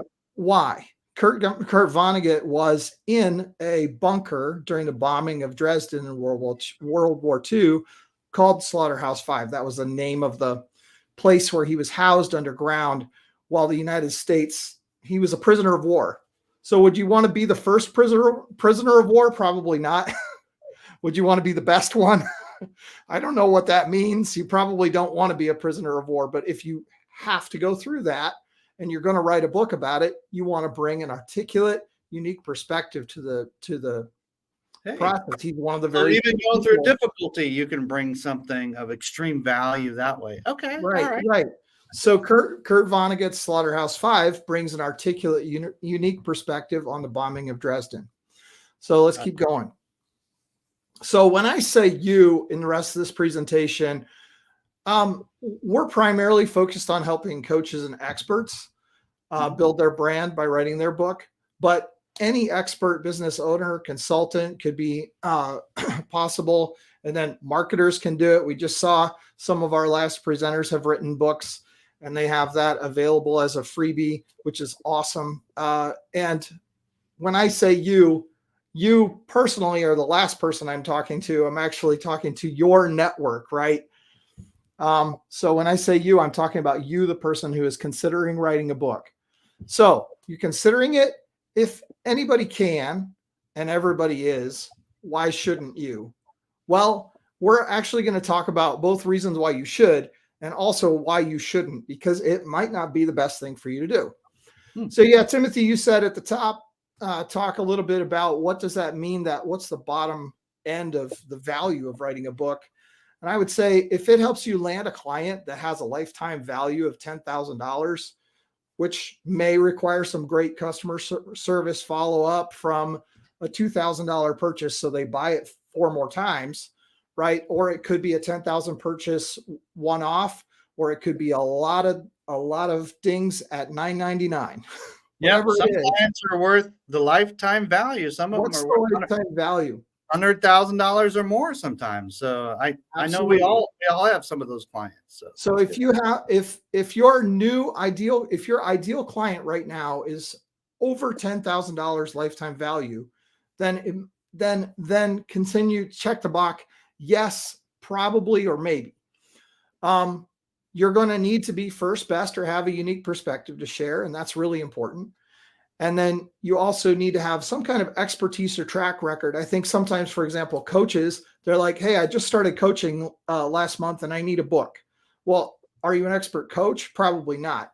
Are you expert at something else? Maybe that's something you want to share about, an expertise that you developed in your previous career that gives you something. Or maybe you have a killer, compelling, unique origin story that your book might be more of a memoir than a how-to. So that's a totally different kind of book, but it could be the kind of book that helps you land those ideal clients. Bad reasons to write a book to brand yourself. Number one, if you're selling a commodity or low margin item like groceries, might not be the best thing. Now, there was a great book by Dave Thomas from Wendy's. They sold, low margin stuff at Wendy's burgers and stuff like that, but they sold an awful lot of them. So people wanted his book. If you're shooting blind, you don't have your target audience nailed down, you don't know what your brand niche is, you're going to risk being too generic to really have a target. So, and then if you're just faking it till you're making it, that will be exposed if you write a book. It will not be improved upon. So if everyone, gentlemen, that's right. Yeah. Yep. So we can keep going. I was in a session with somebody recently, Adam, and I said, yeah, if your experience and your expertise allows you to speak with authority and you know what you're talking about, then you need to do some things like this. If you're just learning, don't write a book to learn. Right. Like if you're just learning, play the game silently, learn and grow until you're ready to go public. And really a book is kind of a coming out, a public expression of your credibility and your authority. So I love that. And the only thing that you really learn by writing a book is how to write a book. In fact, that was a great thing that I heard when I wrote my first novel. And novels are totally different. We're not really talking about them today, but if you want to learn how to write a novel, the best thing to do is write a novel. But when we're talking about nonfiction books that develop some kind of expertise, you're spot on. So people have probably already read this slide while we're chatting, with some good reasons to hire a ghostwriter. Probably my favorite one is the bottom one down there. So if it sounds like drudgery and you'd rather bang your head against a brick wall, maybe you should hire someone to do this. That's where, I can relate. Yep. You can relate to that. And then the one right above that is, if you're not great at communicating that unique perspective that we at Victory Vision, we believe you have a unique perspective, that's not a problem. Everybody has that. But can you deliver it in a creative and articulate way? That can be more of a challenge. So we can keep moving. Good reasons to write it yourself. If your writing skills are on par with your other skills, sure. I don't know why I put a brick wall in front of the bird. Oh, if you're broke as a blue-bellied black-bonnet warbler, which is not a real bird, you can't hire a ghostwriter, obviously. And if you plan to write many books and believe that you'll improve with time, then write that first book, because that's the only way to learn how to write a book is to do it. Okay. That's good enough for that one. Sure. Now, so there's a lot of different changes happening in the publishing world right now. People are using AI to write their books or to edit their books. People have been dipping into anthologies, and I'm just going to share this metaphor with you and do with it what you may. Timothy, have you ever seen a Ruth's Chris Steakhouse in a strip mall? No, that may be down the road, but not in the strip mall for sure. Not in the strip mall itself, right? Yeah. So Ruth's Chris is this quality brand, and they want to stand alone. They don't want to be next to Dollar General or a workout gym or whatever else might be in the strip mall. So there's nothing wrong with being in a strip mall if that's fits your brand, right? But this is, so I'm going to say my personal opinion on anthologies that some people may disagree with. If you want your brand to be a Ruth's Chris, you want to be thought of as a coach in this niche that nobody else is like, you want to stand apart and write your own book. Don't be part of an anthology. If it doesn't matter that much, if you're in a strip mall, that's what the anthology is like. It's like there's 10 people who wrote a chapter in this book, and whoever gets a hold of that copy gets a little bit of each one of them and can kind of walk along the strip malls saying, oh, who's interesting here. So my personal take on anthologies is just think about whether or not you want to be a Ruth's Chris or a Dollar General, and neither is wrong, right? It's not about one is good and the other is not. Personally, I don't want to be in a strip mall. Okay. So there's a kind of a certain strategy to certain kinds of publications, right? And you want to consider that. Ladies and gentlemen, I know Adam, and he means it when he says there's different modes for different people and different mediums for different people. He's being real with that. If you do end up in an anthology, or even writing your book with Adam, or writing your book alone, just make sure it's high quality. And there's people in it that, if it's an anthology, make sure it's people that like bring value to the piece. Like don't just throw people in it just because they were available and have a few words to say. Like make sure it makes sense for what you're doing. Right. And I think that's Adam's heart here. So that's super cool. Yeah, sure. And that quality extends to good editing with a human editor eyeballs, and good graphic design on your cover, and all those kinds of things are so important, especially if you want to stand out in the environment with more and more. So we just updated our packages for 2024. And I decided that we are just executive decision here. We are going to include audiobooks in everything that we do. Like tell me more about that. Why are you doing that? Like give us some reasoning behind that. I researched maybe a year ago that audiobooks were like a $5 billion industry in 2022 or 2023, headed to a $35 billion industry by the end of the decade. If you're a coach or an expert or somebody who's publishing nonfiction so that other CEOs can listen to or read your book, more and more of them are engaging their reading content while they're commuting or while they're working out. And so we're just including audiobooks in everything that we do from now on. I want to speak to that from a personal vantage point, if you don't mind, Adam, just to kind of drive home with it. There's the busyness of life factor, which you're showcasing here. Like, we're always on the go. There's a lot of information coming at us and different things. But if it's important information, we're going to find a way to digest that information. True. And there are different modalities of learning. I mean, there's the kinetic, where you're like involved in a room with somebody and high-fiving, and you have a coaching experience or something like that. There's the reading, the visual and the reading, which combines the imagery and the language. But then there's the auditory, and that's a different mode of learning. Some people love to listen to the book, then read it, then interview the authors, then go, watch them on YouTube and kind of just really immerse themselves in like this content. If it's good, it should probably have some kind of audio component to it. So I really appreciate that you're including that. If it's worth doing, you just got to do all the different formats that people are using, whether you use them or not. And so I think it's very easy to anecdotally go, well, I never read a paperback anymore because I have a Kindle. So why would I put this out on paperback? It's going to cost people more money. I don't want to stock them and then have a bunch of inventory sitting around. Well, people still read paperbacks. That's how I consume it. Timothy, you're primarily an audiobook. So I think it's important to think, if it's worth doing well, it's worth a good cover. It's worth an audiobook. That's just another thing for people to think about. Very cool. Very good. Yeah. So you can find Victory Vision Publishing at victoryvision.org, where you'll know you're there if you see a screen that says you're one book away from changing the world. And you can, we love the books that we've helped people put out so far. So the cool thing is there, you can even check out some of the books, and my own books are on there and stuff. So that's where we're at. That's where you can find us. And again, so then for myself, my brand as an author is walking the fine line between the absurd and the sublime.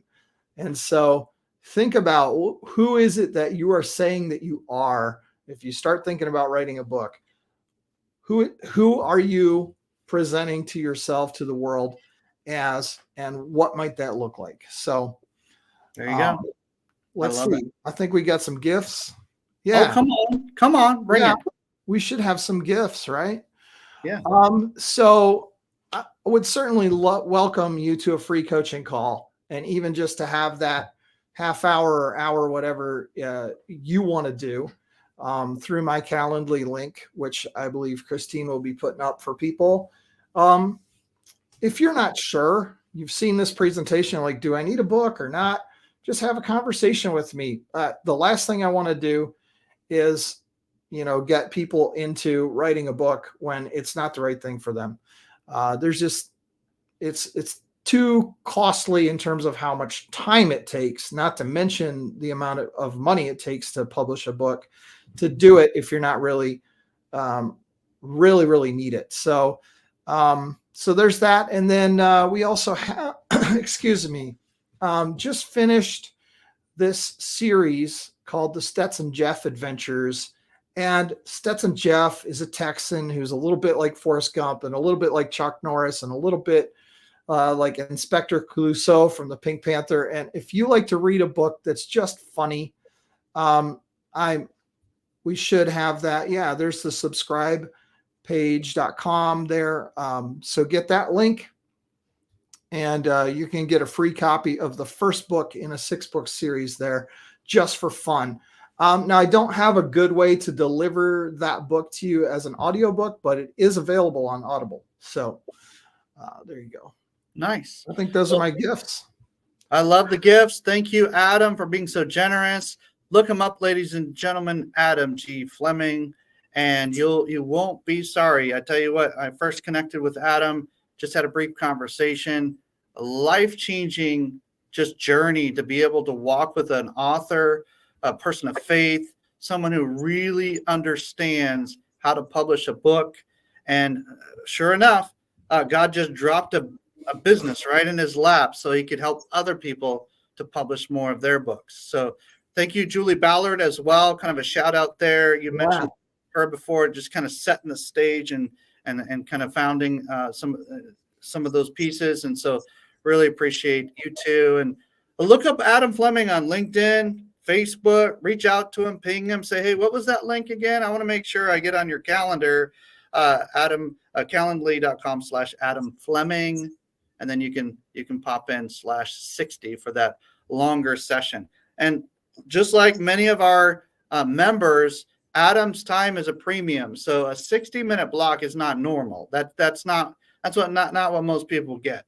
Most people get, a little like 15, 30-minute, like just conversation if you're just in the general public. But because you're here and you're seeing this and you're watching this, you have access to him for really a full session.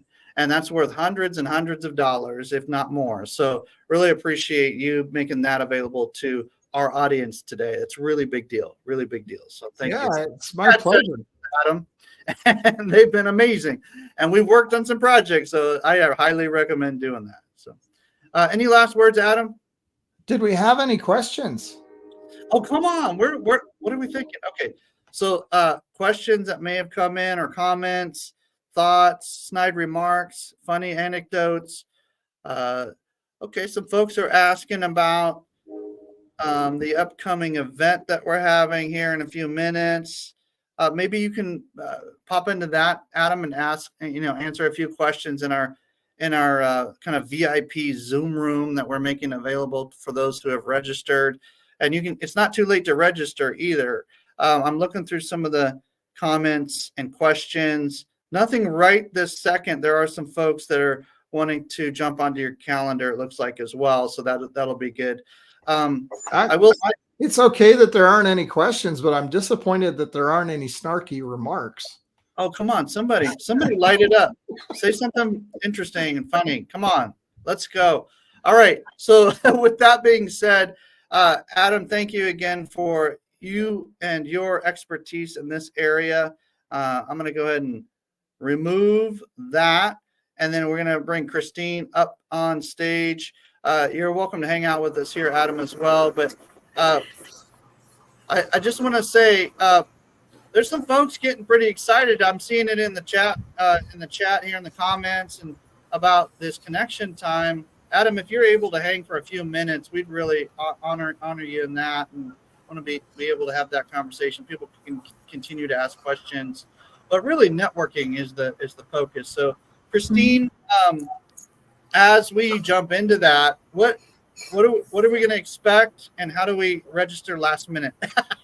Last minute doesn't matter. Just come join us, right? So that's that givermarketing.com/net or connect. And that's going to redirect you over to the registration page. So you can go in there, register real quick, join now, boom, and you'll be in there. We're going to be opening that room up in just a few minutes. It officially starts in about 15 minutes, but I'll probably open it up a few minutes early if anybody sneaks in, and we're just going to have a lot of fun. This is not, this is completely free, right? There's no cost. This is all about us wanting to connect with you, right? Because it's nice to have presentations, but it's even nicer when we get to actually talk in the same room. And if we're doing this online, then that's the next step, right? Let's do a networking group and get to know each other, because I love when my people all know everybody else's people. I'm one of those, you're a tribe person, I'm a tribe person, right? We want all our people to mix, mingle, and have fun together.